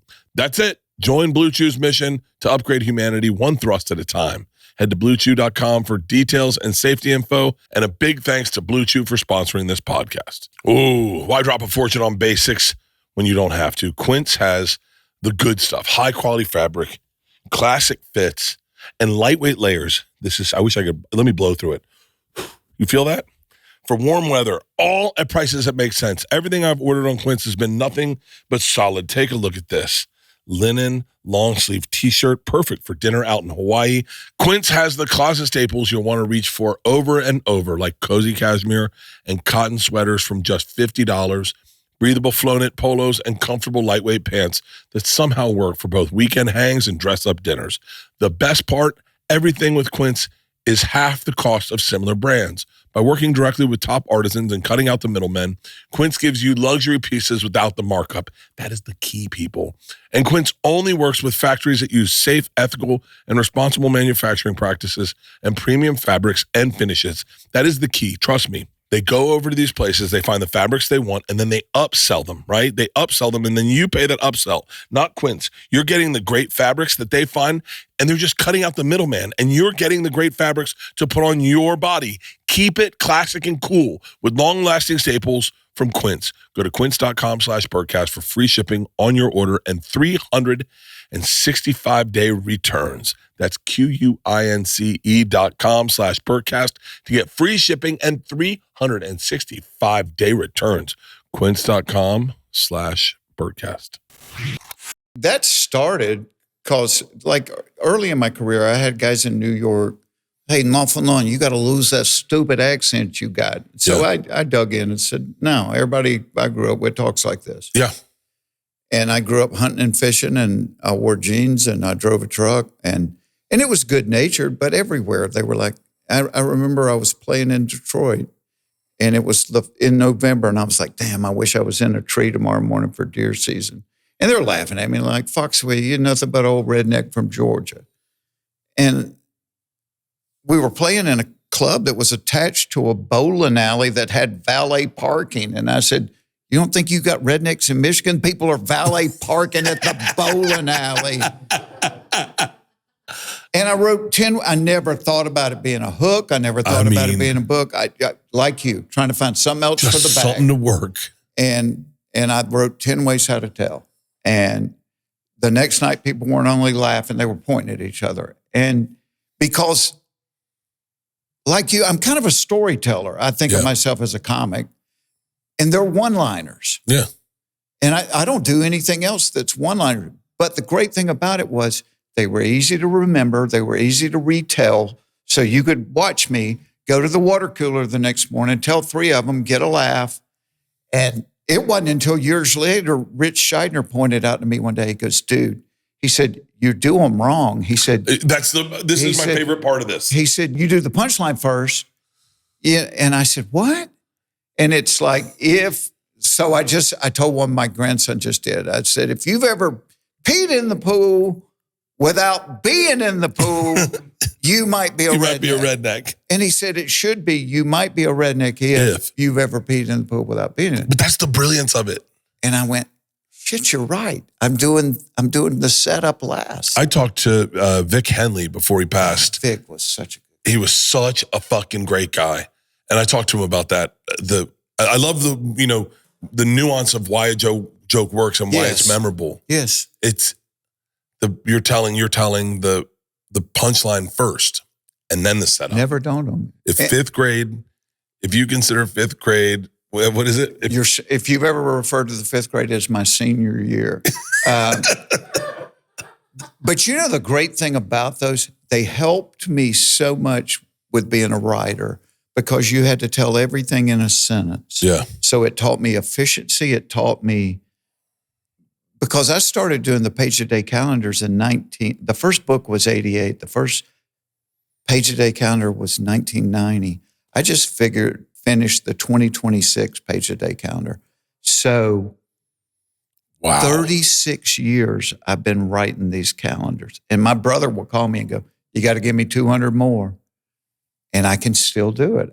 But it taught me the efficiency, like Leno taught me early on, the efficiency of words. Like, he was like, if you got something and it goes boom, he said, you either need to make it boom, boom, boom, or cut out everything that's unnecessary. Get the laughs. And so with the redneck jokes, it's like, I got to get a laugh in one sentence. What's your favorite one you ever written? I was doing, on Sirius XM, I was doing a NASCAR podcast, and they said, give us a NASCAR redneck joke. And I said, well, that's not how it works. I'm not like Chat GPT. I'm not Chat GPT. But this one just came to me, and it's probably my all-time favorite. I said, if your son's name is Dale Jr. and your name's not Dale, you might be a redneck. But that's it. It was a laugh, and I look back at it like now. I haven't done them on stage for a long time, but I tell the story and that's a true story. My grandson was in the pool, and he swam over and said, Jax, I got a pee-pee. And I'm thinking, God, I don't want to get out of the pool and tromp through the house. And I said, buddy, just pee in the pool. And he's like, really? I said, yeah, everybody does it. Nobody admits it. Everybody does it. And he literally let go of my neck. He swam to the side, climbed out, pulled his bathing suit down, and pissed in the pool. And I say on stage, if you've ever peed in the pool without being in the pool, and it gets a big applause because it's like I'm acknowledging, yes, this was once a big part of what I did, Yeah. Because I just got to the point where I'm like, I'm tired of doing them. I want to do something else. Yeah. I stopped telling the machine. I don't know if I'll tell it on this next tour, but the last couple shows I've done, But people go to see you going, I hope he tells the machine. I think so. I have a better, not a better story, but I have a story that I just got permission to tell. that was about Tracy Morgan. And I went and flew to New York and sat with Tracy Morgan, told him the story. And he was like, you have my permission to tell that. And so I was like, for real? He was like, yeah. And so I may tell that on tour, or I don't know, I may mix it up. I wish there was a way. I would love to find a way to mash up all my stories into one where I could just kind of like do a greatest hits of and clean it out. All right, so let me ask you this. The hardest thing in the world for a comic is when you do a special or something and then you realize, crap, now I'm back to the drawing board. And terrifying. I went to Oxnard to try to start writing for the first time. And I was like, oh, wow, I have nothing. Keep going. I'm sorry. But you're right. Yeah. And what people don't understand, because I remember when I was still doing amateur night, Leno was holding court at the Waffle House one night, and he said, your goal should be to write 1 new minute a week. And I remember sitting there going, are you crazy? I can write 20 minutes a week. Yeah. But he was right, because if you can write 1 minute that's going to get a laugh every time, at the end of the year, you got a new hour, right? Mm-hmm. But you got to work your ass off. You got to work your ass off. You got to be on stage every night trying stuff you don't know whether it's going to work or not.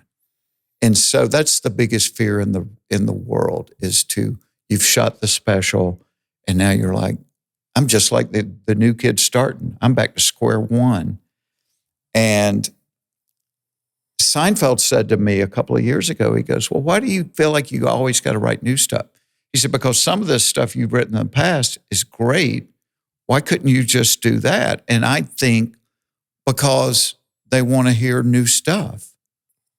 But do you reach a point to where, like you go to see the Eagles, I don't want to hear your new stuff. I want to hear your hits.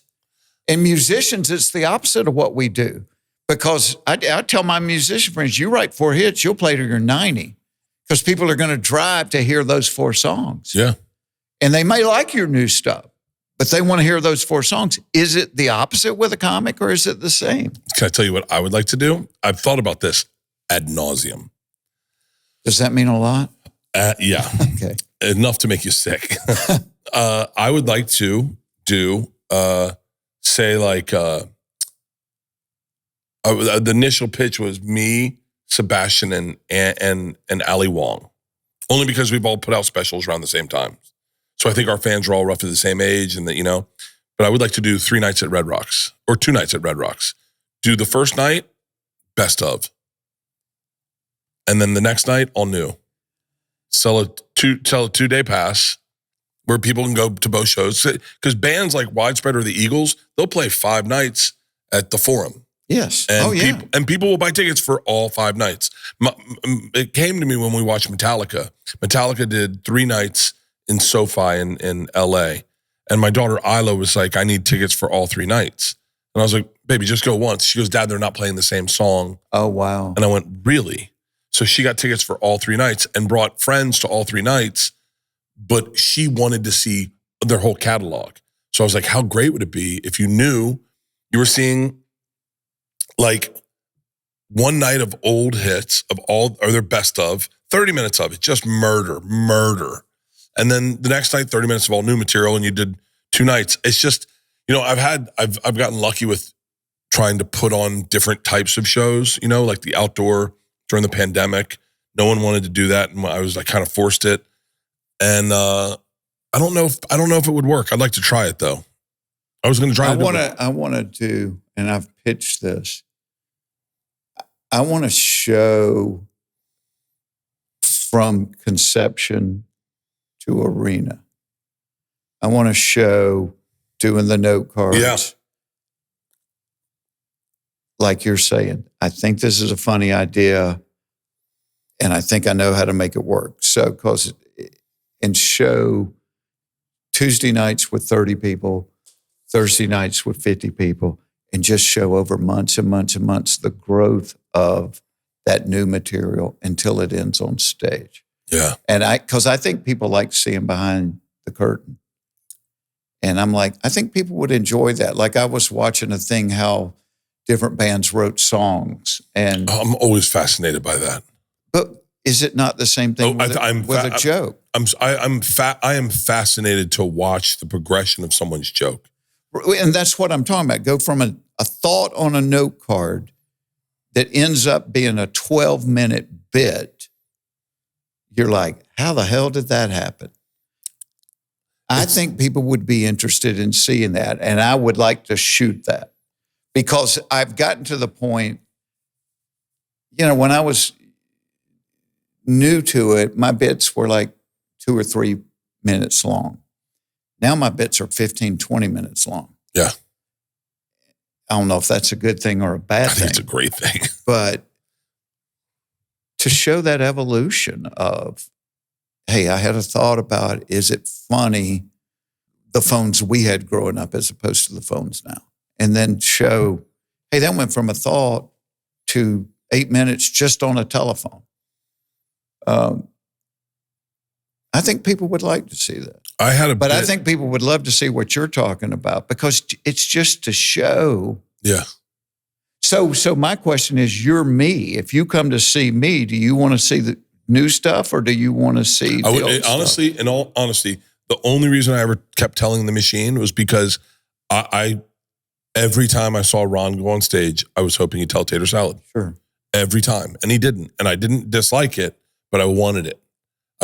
And if I go to see you, I got to be honest with you. I would like to see a sprinkling of old stuff tied to new stuff.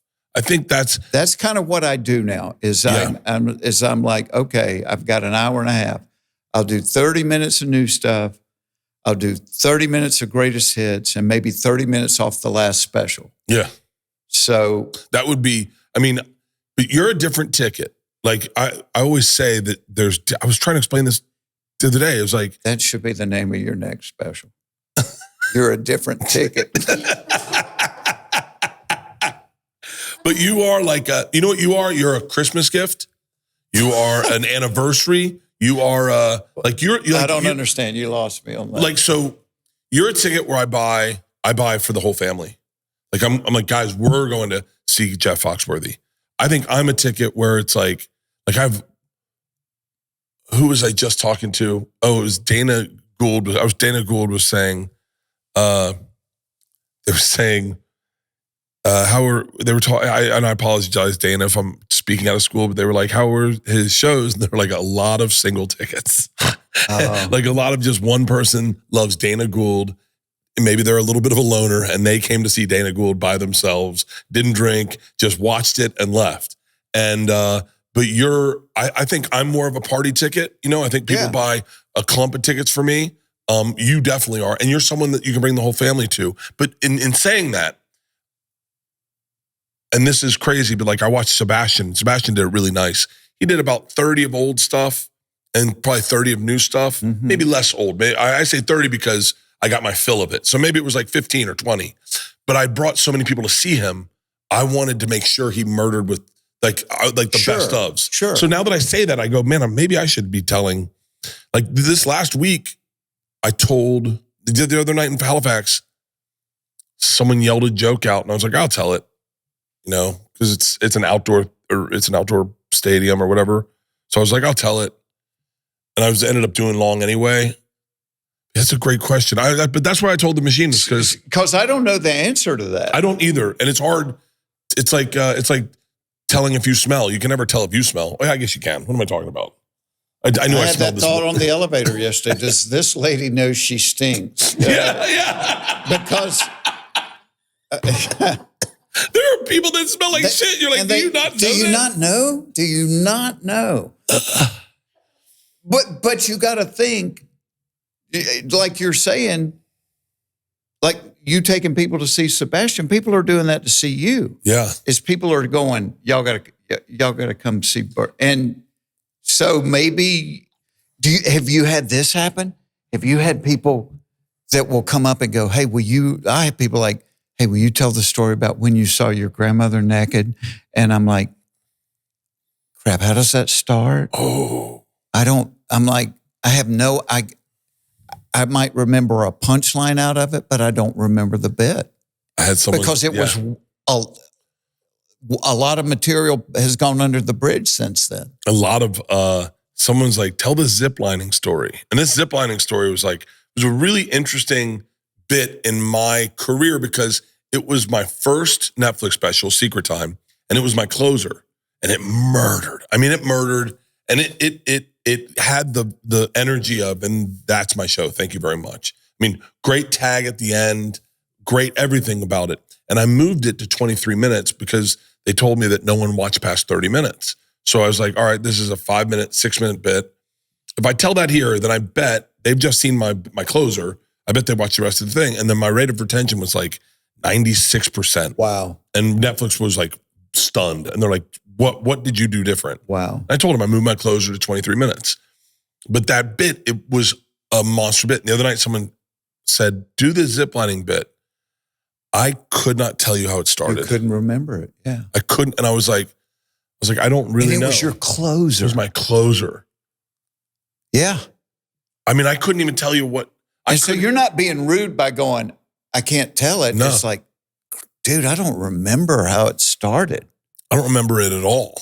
And then I go, and then I was, someone's like, fight a bear. And I was like, I don't remember that one. That was like my biggest, that was like a great one.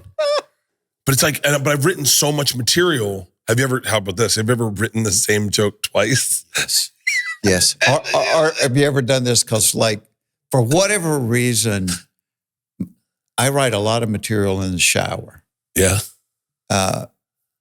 And so my poor wife for 40 years, it's me coming out of the shower going, hey, is this funny? Yeah. You know? And I've come out of the shower and go, hey, is this funny? And she goes, you did that like 20 years ago. And I'm like, oh, I did? You know, but you'd think between 8 or 9 albums, 3 blue-collar movies, 50 Tonight shows, there's been a lot of material. You know, I don't even know how many hours of material. And Ron's never written a joke on a piece of paper. I went to his house and I saw there was this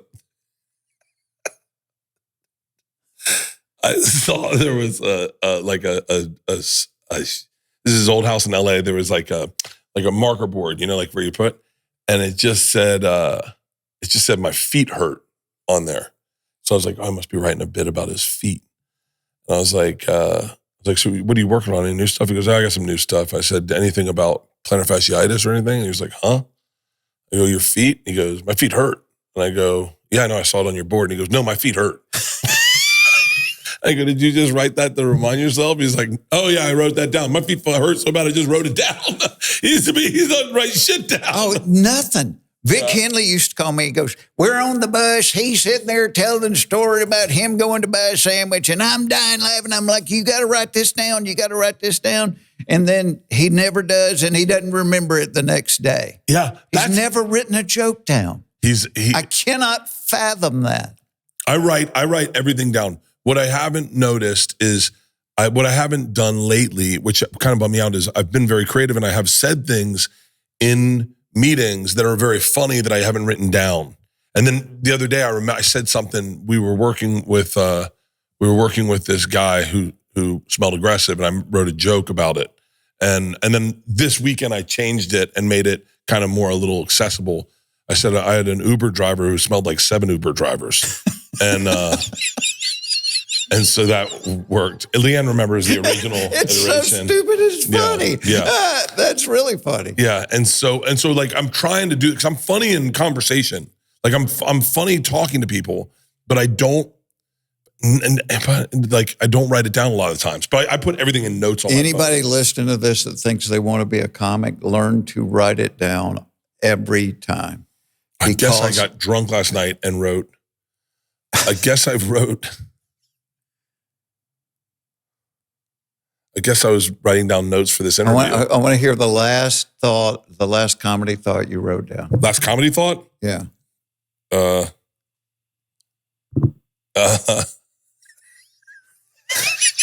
Someone complimented me, and he goes, my wife, I want to let you know, my wife, she just got back from amnesia, and we came to see her show, and she kind of fell asleep. I said, holy shit. I said, how do you get amnesia? He goes, I have no fucking idea. And And I said, "But like, how did she get? Like, how did you know it was amnesia?" And he goes, "What are you talking about?" And I said, "Your wife got back from amnesia." And he goes, "No, Indonesia." I went, "Oh." So I'm trying to. You want to hear the? You want to hear the word? You want to hear? I just love that premise. That's so great. This is the worst joke. This is the worst joke. I'll read the last one I wrote, and I don't even know what it is. Are you familiar? Is anyone familiar with these Bama Rush, sorority rush videos? Do you know, gentlemen? Do you know what that is? You're not going to get this joke. I apologize because you don't know who the punchline's about. But so they do these Bama Rush videos where the girls. Have you seen it, Jeff? Where the sorority girls do a dance routine in front of their house, and it's like sexy, like all the single ladies, and the whole sorority's out, and they're dressed like scantily. And I just wrote, man, Ted Bundy would have really loved these Bama Rush videos.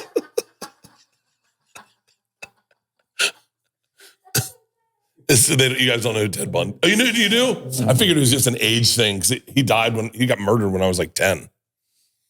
I see old guys in my neighborhood I know were probably CEOs of large corporations, and now they're out in cargo shorts and New Balance shoes walking a dog that looks like it should have been put to sleep 3 years ago. And I see these dudes when I'm walking my dog, but I know I'm not like them because I wear Hocus.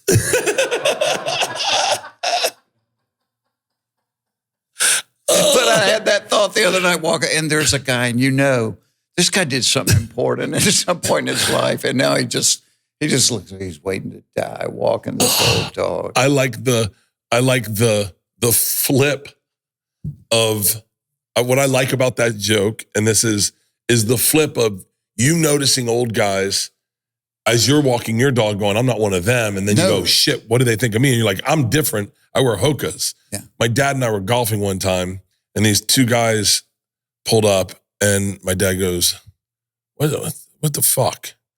You go, what? And he goes, you think they're gay? I said, what do you mean? He goes, I don't know. This is the way they're like touching each other. And I was like, I think they're father and son. And he goes, oh, maybe they are. I just figured he was an old guy that liked to fuck young guys. And I go, hey, Dad, what do you think people think when they see us? And he goes, God damn it. All right, I'm going to drive next time. My dad, one time in Publix in Tampa, I lived in Sarasota. I went up to help him. He's in the grocery store. He's got on white flare leg Levi's that are about 4 inches too short, dingo boots, and a skin-tight T-shirt that skin-tight, and he's got a gut. And in red sparkle, it says, over 40 and feeling foxy on it. And he's pushing this thing around the grocery store. And I said, Dad, you do realize people are staring at you, right? And dead serious, he said, well, son, there's something about a dingo man. He's got dingo boots on. And he really thought he was the dingo man. And I'm just like, oh, my God, don't let me be this. Are your parents passed? My dad is. My mom just turned 89 last week. Oh, wow. And my wife's parents, her mom is passed and her dad's still alive. Did they have any frame of reference for like money? Like, what was it? Because like, you have to have amassed what I could only imagine is a fortune. But like, you haven't changed. I'm looking at you and I'm noticing you're not wearing an expensive watch. You're a very regular guy. It seems like I was kind of curious. I always wonder like what car people drive. And I was like, you don't strike me as a guy that, maybe you like cars, but you probably have a truck. I do. When I had my sitcom, we used to shoot next to Seinfeld, and he had like his aircraft hangar with 40 Porsches in it. Yeah. And I drove a Dodge pickup truck. And so we parked next to each other, and I would pull into my truck, and he'd come around and he'd get out and he'd look at my truck. He'd go, good morning, loser. But I don't care about, but I bought a farm. So, and it's about an hour south of the airport here. So tomorrow afternoon, I will be on a bulldozer for hours and hours and hours. Or on a tractor, or so that's my cars. Yeah. That's where my money is. It's in my farm. But my farm manager goes, "You're the greatest employee I have because you work for free, and if anything breaks, you pay for it." So he said, "You're my favorite employee." Leanne would like to have a farm. Leanne grew up on a farm. Oh my God, I love it. During COVID, so COVID hits, and I'm doing an interview. Remember how bad it was in New York? People were just dying everywhere in New York. And I'm doing an interview. Well, since it hit, we go to the farm. And I'm doing an interview, and the guy goes, "Man," he goes, "this is just such a rough time." He goes, "It's me and my wife and our 2 kids, and we got a 600 square foot apartment in New York, and we can't leave." He goes, "Where are you roughing it out at?" "I'm down here on 3,000 acres. Every day I'm going out and doing something fun. I'm going and plowing or fishing or something." So, but I got a rubber watch. You don't want for anything. Dude, honest, and I say that as a joke, but it's the truth. I tell people all the time, I said, I'm 2 decisions from drywalling.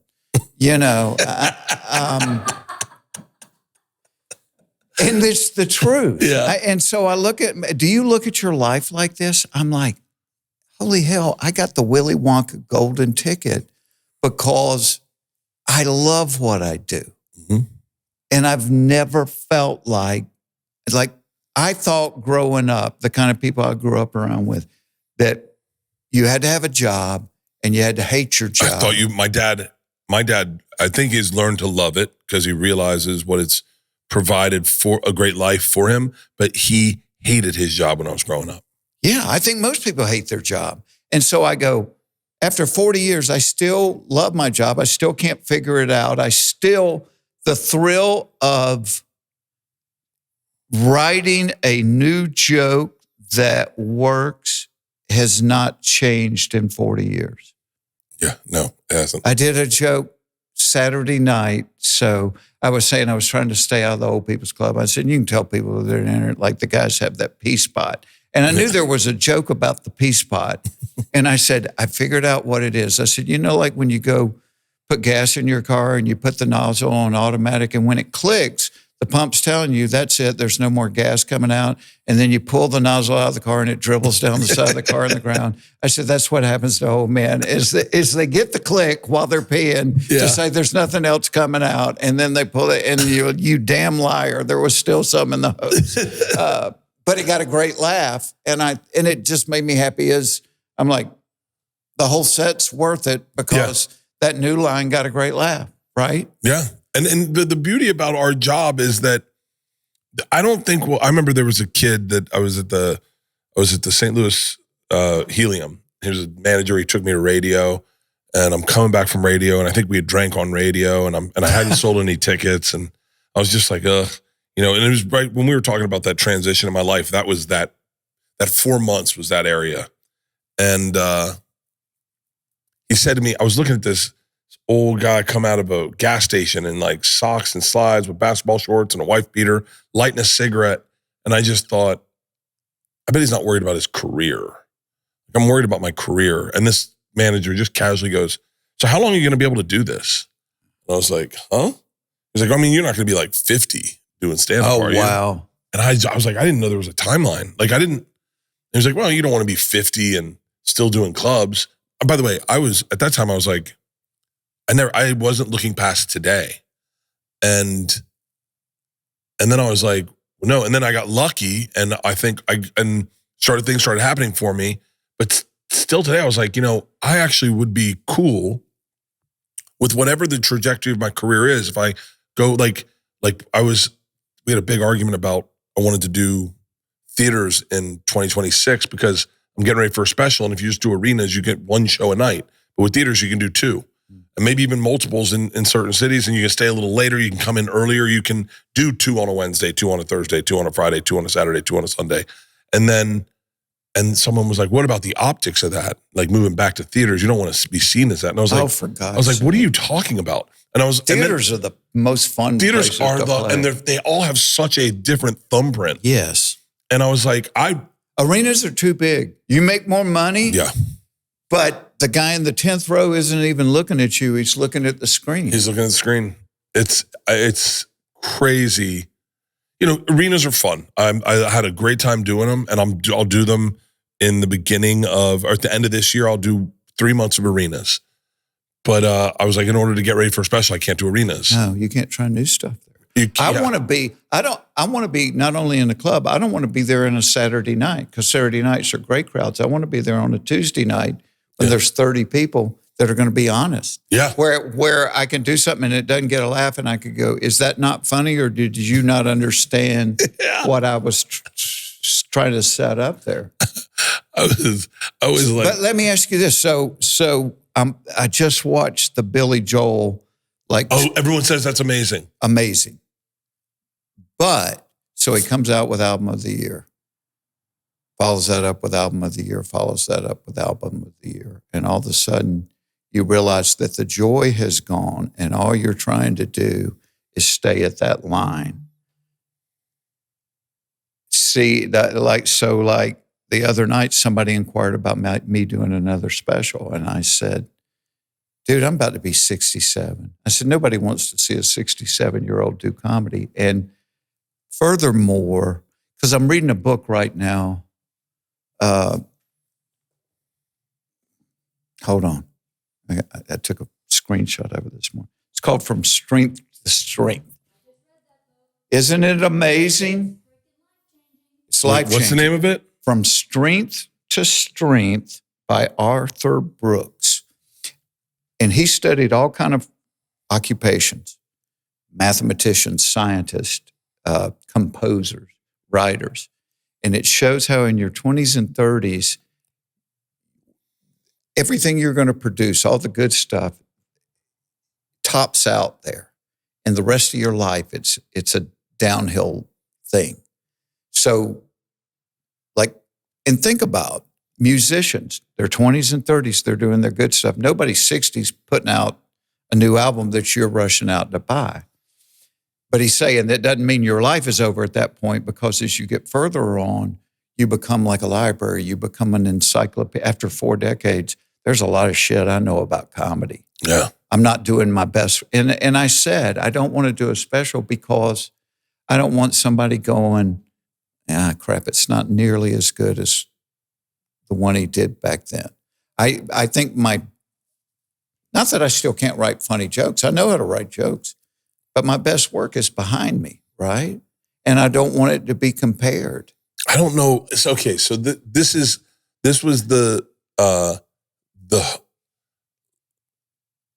this is where I see. I feel like when I learned that, like, you don't get good until you're 40 in comedy. Like, right. That's when you get good. Like, you can be young and have a splash, but you don't really have a voice. I remember watching Chappelle and Bert and all these guys at 40. It made me feel real comfortable that I could be 40 and still be very funny. And I didn't get successful until I was like 44. Yeah. But I look at you and Ron and Dan or Larry or like, I look at you guys as going, I can't wait to see what you invent, so I have something to look forward to at 60. Like I can't wait to see the special you do that changes the game, and everyone goes, because we all know old men are better than fucking anything in the world. They're the funniest fucking individuals are old men. An old man on a porch, an old man outside a gas station. Old men are fucking awesome. They are awesome. And everyone loves an old man. You know who loves old men more than anyone? Is young girls. Young girls love old men. They not in like a Epstein way, but like in like and so like gray hair, pipe, sweater, on a stool, on a chair, on a fucking stage. That's what I was like, that's the special I'm waiting for you. Like, I want just the sage, like fucking, like, because you're still. It's so weird that you say that, because, like, do you remember they used to do like a Mark Twain? Yeah. Hal Holbrook did Mark Twain, travel theaters all over the country. And I had the thought about 6 months ago. I said, I'd like to do like a modern day version of that. It would be, Jeff, it would be fucking epic. I mean, Just you telling where you not necessarily have to have as many laughs as you have in stand-up, right? Yeah. I mean, you still have laughs, but to say, hey, here's what I've learned at this point. And try to throw some wisdom in there. I mean, just talking to you, you've said things that I would go, I would put that in my act. Like just the fact that you're your best, your farm manager's best employee. That's like a casual throwaway, but into a bigger bit about your life now and what your life is. I mean, that's what I'm really hoping. Like I get frustrated with Ron because every fucking 6 months he says he's retiring for comedy. Yes. And then he misses it. And then he misses it. And then he goes back. hanging out down at Joe's place and then he goes back up. But like that is the thing I'm excited for, is to watch what you guys invent that I get to look forward to doing. You're the first person to ever say that, which is encouraging to me because I don't want to be that guy that stays too long at the dance. I don't want people to go, God, remember when Jeff Foxworthy used to be funny? You've always been funny. You've never not been funny, and you never won't be funny. Well, I don't know. I mean, if you're up on stage. So how old are you now? 52. 52. God, you're such a sweet spot. That's a good spot. I like it. Yeah. I like where I'm at. But like, I can't write, like I just realized, like, there's certain things that people see you as where you're still young in your head, but you can't just write certain, like, I have to be a little bit of a grown up because I have 2 adult daughters. Well, I was going to say, you're not going to be the party guy forever because at some point somebody's rolling their eyes going, you're an old dude. Right? Yeah. Yeah. But that doesn't mean you still aren't funny. Yeah. But, and I do think, like you were saying, my audience has stayed with me. I said, if you go back and listen to any album or watch any special, it's a snapshot of what was going on in my life that year. Because I started out talking about dating, then I started talking about being a newlywed, and then it was being a new dad, and then it was, and then it was my in-laws, and then it was now it's my grandkids. So if you follow me, it's like you followed my life. That's what I've talked about. Kind of the same way with you, and there are transitions along the way, right? Yeah, and it's not a bad thing at all. No, But I think the thing that people like about you, and maybe it's like when people come up to talk to you in public, do they feel like they know you? Yeah. See, they do. And nobody comes up to me and goes, "Excuse me, Mr. Foxworthy." I did it to you today. I shook her hand and I said, and I felt very uncomfortable saying, "It's very nice to meet you," because I felt like I really knew you. As I said it, I feel like why am I saying this? I feel like I know him. People come up to me in the grocery store and they go, "Hey, Jeff, let me tell you what my brother did." We've known each other all our lives. And I love that they feel like I do too. They know me, but it's because I've talked about my life. It's probably the same that you're talking about your life. Well, they feel like they know everything about you. Yeah. And one of the best compliments I get, I love this compliment. I love this compliment because I imagine my daughter giving this compliment was when young girls come up to me and they're like, "My dad loves you." I love that. That makes me like my heart swell. You're like, oh, and because that's the energy I want to put out is I want you to feel like you know me. It breaks. I learned one night. I was in Chicago, and I apologize for the words I'm going to use, everyone in this room, and don't worry, it's not the N-word. You like that joke? And so, no, but someone yells, "Yeah, tell a retard joke." And I didn't have one, or I probably would have told one. And I was like, I'm not gonna, I go, there's probably, someone in here with a child with a disability. And I know how difficult my kids are. And I can't imagine if the thing you love the most, you came here and I mocked it. And I just said that just to get out of the fact that I didn't have a joke. And this dude came up to me. His wife came up first, Italian, in Chicago. We're Riddles. It was Riddles. And she was gorgeous. He was humongous. She was like, "You're so fucking lucky. If you had made one joke, he would have broken your fucking neck." She goes, our kid's got Down syndrome. And he's having a hard time dealing with it because it's his boy. It's his one boy. He's got a bunch of girls. This one boy. and he would have fucking killed you. And the guy came up and he was like, hey, just real casual, I appreciate you doing the right thing. And I was like, yeah. And in that moment, I realized I always want to be edgy. I don't ever want anyone to leave my show having a worse night than they came in. And so that's the energy I always try to push boundaries, but I never want anyone to feel less than at my show. I get it. Yeah. And I think that's the energy. You've dictated that in a time when you could have gone. I mean, you at a time when you could say anything and you could have been horrific. I mean, and I'm not using people's names, but guys like some of my heroes, Kinnison and Dice, and they felt the backlash. You always chose to walk into that comedy club going, I want everyone to feel awesome. That's it. Yeah, I just want you to laugh. I just want you to laugh. To the point when we did Blue Collar, like Ron was like, I can't write 30 minutes of clean material. I said, well, you can because you did it on the last one. Yeah. All right, I'm too lazy to write, Yeah. But the reason that the Blue Collar Comedy Tour was so successful was you didn't have to turn it off when your aunt and uncle walked in the room. Oh, you have no idea.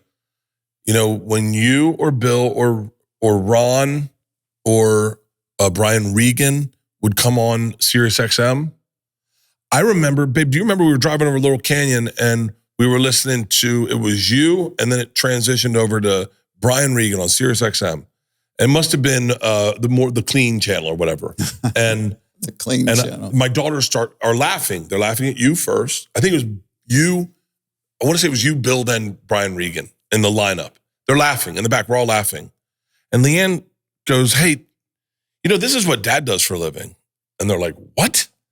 And she was like, yeah, this is what Dad does for a living. It was so nice to be able to show my daughters something that they could wrap their head around, as opposed to the thing I was doing at the time, which was horrible at the time, But it's and Nate is carrying the baton for that.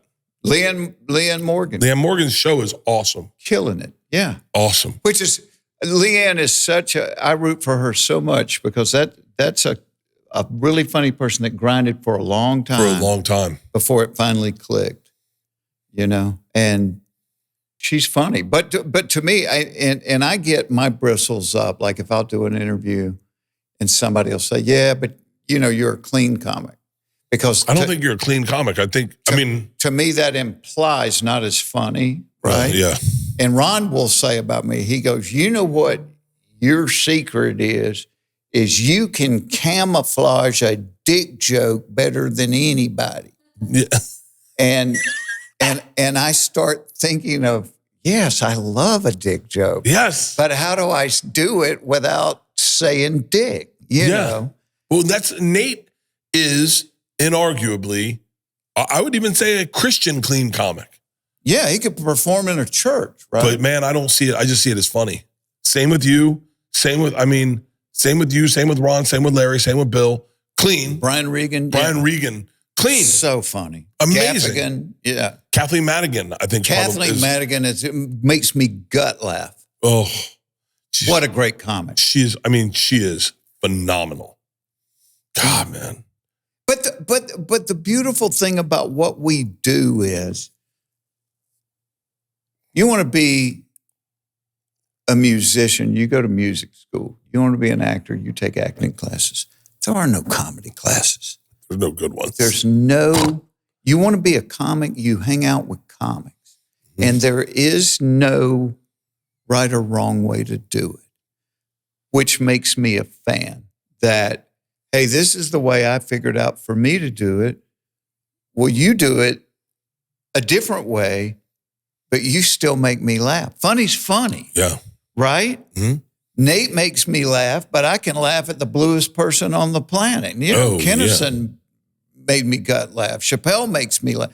There's no right or wrong way, and there's no class to do it. You have to figure it out on your own with the help of other people that are. There's no class. There's no class, and there's no book. But at the same time, we all learn the same skill set. As you're talking about whittling down your set in Carson, while you're doing it, only a comic knows the inner dialogue a comic has as they're working, moving their set around. Like, this isn't going to work now. I got to move that later. Like, oh, I got to tell that joke in order to get the punchline off this joke.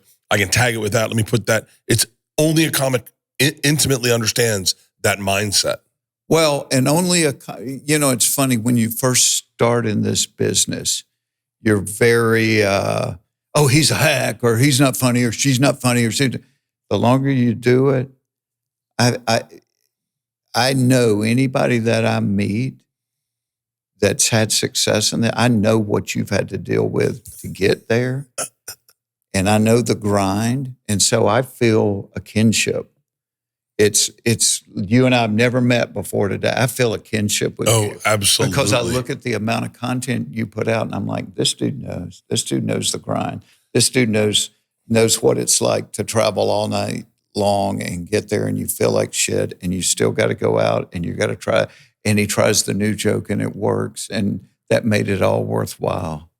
And there's a kinship. It's because even though there's a million ways to do it, at the core, it's still the same thing. Yeah. It's still the same thing. And, someone said to me, what do you think of Matt Rife? I think they wanted me to shit on him. I've known Matt since before he was famous. Yeah. And I like Matt a lot. And I was like, I love Matt. And they're like, yeah, but what do you think? I go, no. You're never going to get me to shit on another comic. No. Like I may look at some comics, I may not enjoy what they do. Sure. But I go, absolutely not. I go, there is a weird fraternal instinct that we have because we all of us started with nothing to do this. With nothing. And with people saying, are you sure? And then we all doubted ourselves, and we all did when you said the second you got on stage, you went, this is what I'm going to do for the rest of my life. All of us had that. All of us share that same little angel's whisper in your ear of, oh, I think you got bit. You're going to be doing this forever. I remember calling my dad and going, I played baseball growing up, and there was this kid, Brad Radke, that went pro. I said, how come no one ever talks about me going pro? Because I loved baseball. And he goes, buddy, it's just not your thing. He said, it's Brad's thing. When we watch him play baseball, it's just different. And he knows it, and we know it. And he goes, and your goal in life is to find that thing like Brad found baseball. Find your thing.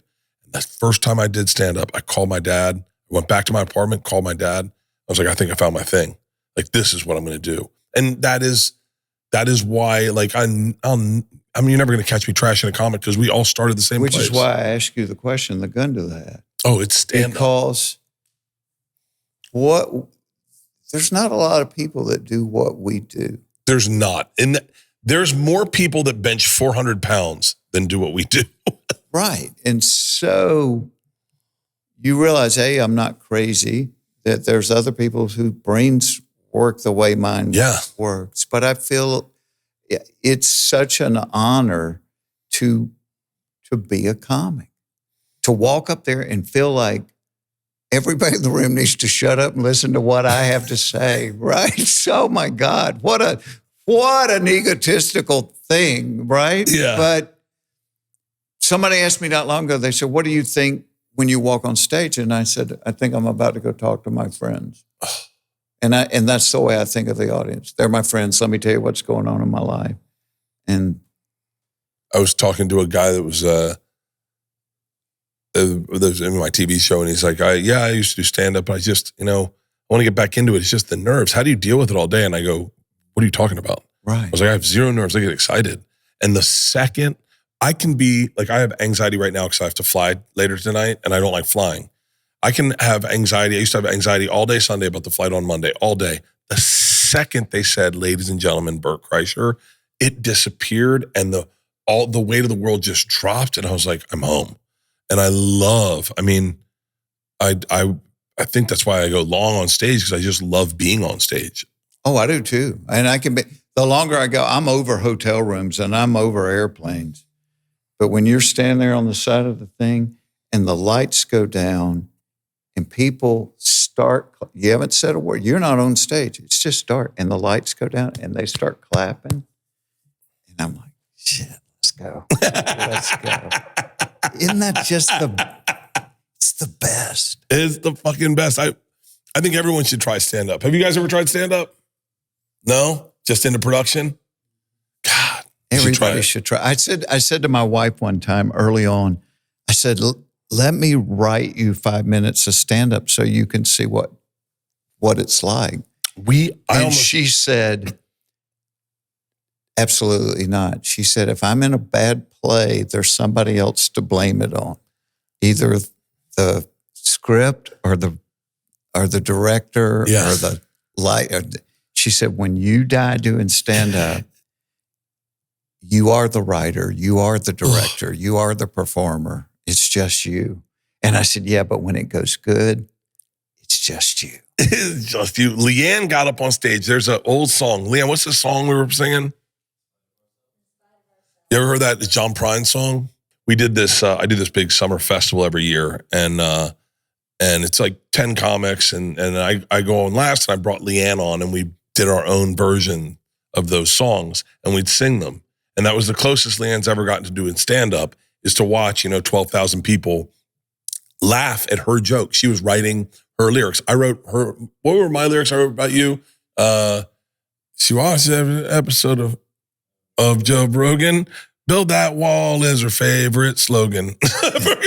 But to get to do that and to watch her kill with lines and the excitement in her eyes. And I was like, oh. So Leanne, so you sense then, you got a sense this is what it's like.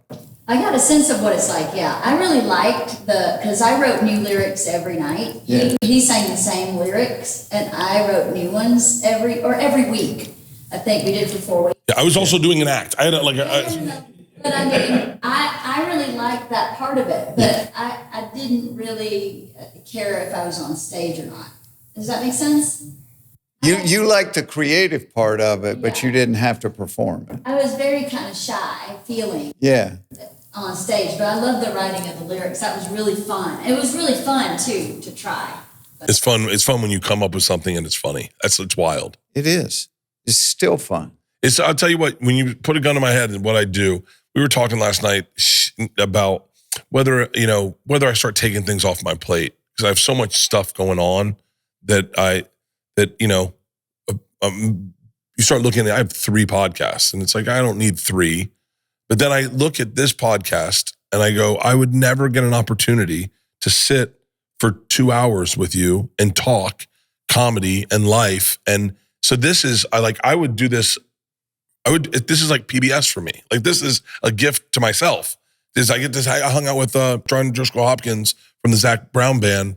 He's going through ALS, and I talked to him about ALS last week for 2 hours. And but it's like, this is a gift to myself. Like, I've been a fan of yours forever, and to be able to talk with you like this, I really do feel like a connection. I'm almost like, hey Jeff, I kind of need your phone number. Like, I'm going to be on vacation with my parents, texting you going, my dad just did this. Well, and I do think that's because I do a podcast on Sirius, on Larry and my channel called A Comic Mind. And it's trying to figure out what is that thing that makes our minds different than other people. But I will leave here going, oh my God, that was so much fun. Oh, this has been because and I think that's part of A Comic Mind is we're curious, right? We like people. We want to know. So I will leave going, man, that was time well spent. And the next time Bert's in town, I'm calling him and we'll go have dinner and do this again, but it won't be recorded. Yeah, I would love that. I would absolutely love that. This has been a blast, Jeff. Thank you so much for doing this. I was so flattered you asked me to do it. I've been a fan of yours for so long. When we went, that's very humbling. Very humbling. No, well, it's the idea that you even know who I am is humbling. Like that, it means the world to me. When my publicist called and she said, "Hey, Bert wants you," I'm like, seriously? Yeah, definitely, yeah.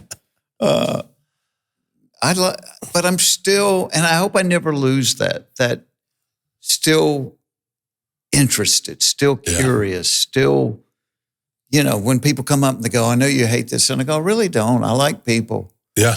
I like people. I like people's stories, I do. I do too. Yeah. I hope I look at your group of comics it's like, I can't wait to see I love watching to see what you're doing. See, and you saying that encourages me creatively to go. If you did like, I'm talking, the thing about you is, I don't think you've ever been motivated by the paycheck. You've only done the things you love, or at least from the outside looking in. I've turned down way more stuff than I've done. But like, if you did like those old rock venues, those old, you know what I did, which was a really fun run, is I was getting ready for a special, and I said, and we were in the middle of nowhere, and they booked me in old honky tonk venues. So it was like, like Loretta Lynn had played at all of these. Oh, how fun. And remember Hiawassee Lake? What was it, Hiawassee? Hiawassee, Georgia. How fun. And it was so fucking incredible. And it was like, and you went to the town, and when you went to their Waffle House, everyone knew you were in town, and they're like, why'd you come to Hiawassee? And you're like, well, this is on my routing. I'm not gonna be, challenge any other theaters around here. And it was awesome. But if you went to places like that, like, through those towns and did those small theaters that Tyler Childress grew up playing in, those little runs, and workshopped almost like a one-man show, but like comedy, but slowed down and talking about life and talking about that I would love to watch. Like when you said Mark Twain, I went, it's exactly what it is. I would love to watch that. And that's a special that'll fucking because I've already written it. Yeah. It's just like, all right, but because I'm like, I've written all these things down that aren't comedy, but they're like, hey, as you go through life, you might want to know this, right? I would buy that ticket. Would you? Oh, in a heartbeat. You've encouraged me. It's like, how well do you know Chappelle? Never met Dave. Oh, he's like you. He loves talking comedy, and he loves breaking it down. Ron always says you and Dave would get along. You and Dave would get along really well. You and Joe would get along crazy. Yeah, crazy. I'd love to do Joe's show. Yeah. But you got to be there in person. I'm like, if I'm in Austin, I'm looking for arrowheads. That's one of my things in life. I go all over the country looking for arrowheads. Really? Yeah. Oh, wow. So if I'm near Austin, I'm like, I love you, but I'm going to be looking for arrowheads. Oh, this has been great, Jeff. Thank you very much. Dude, thank you. What an honor. And I got to meet your cool wife.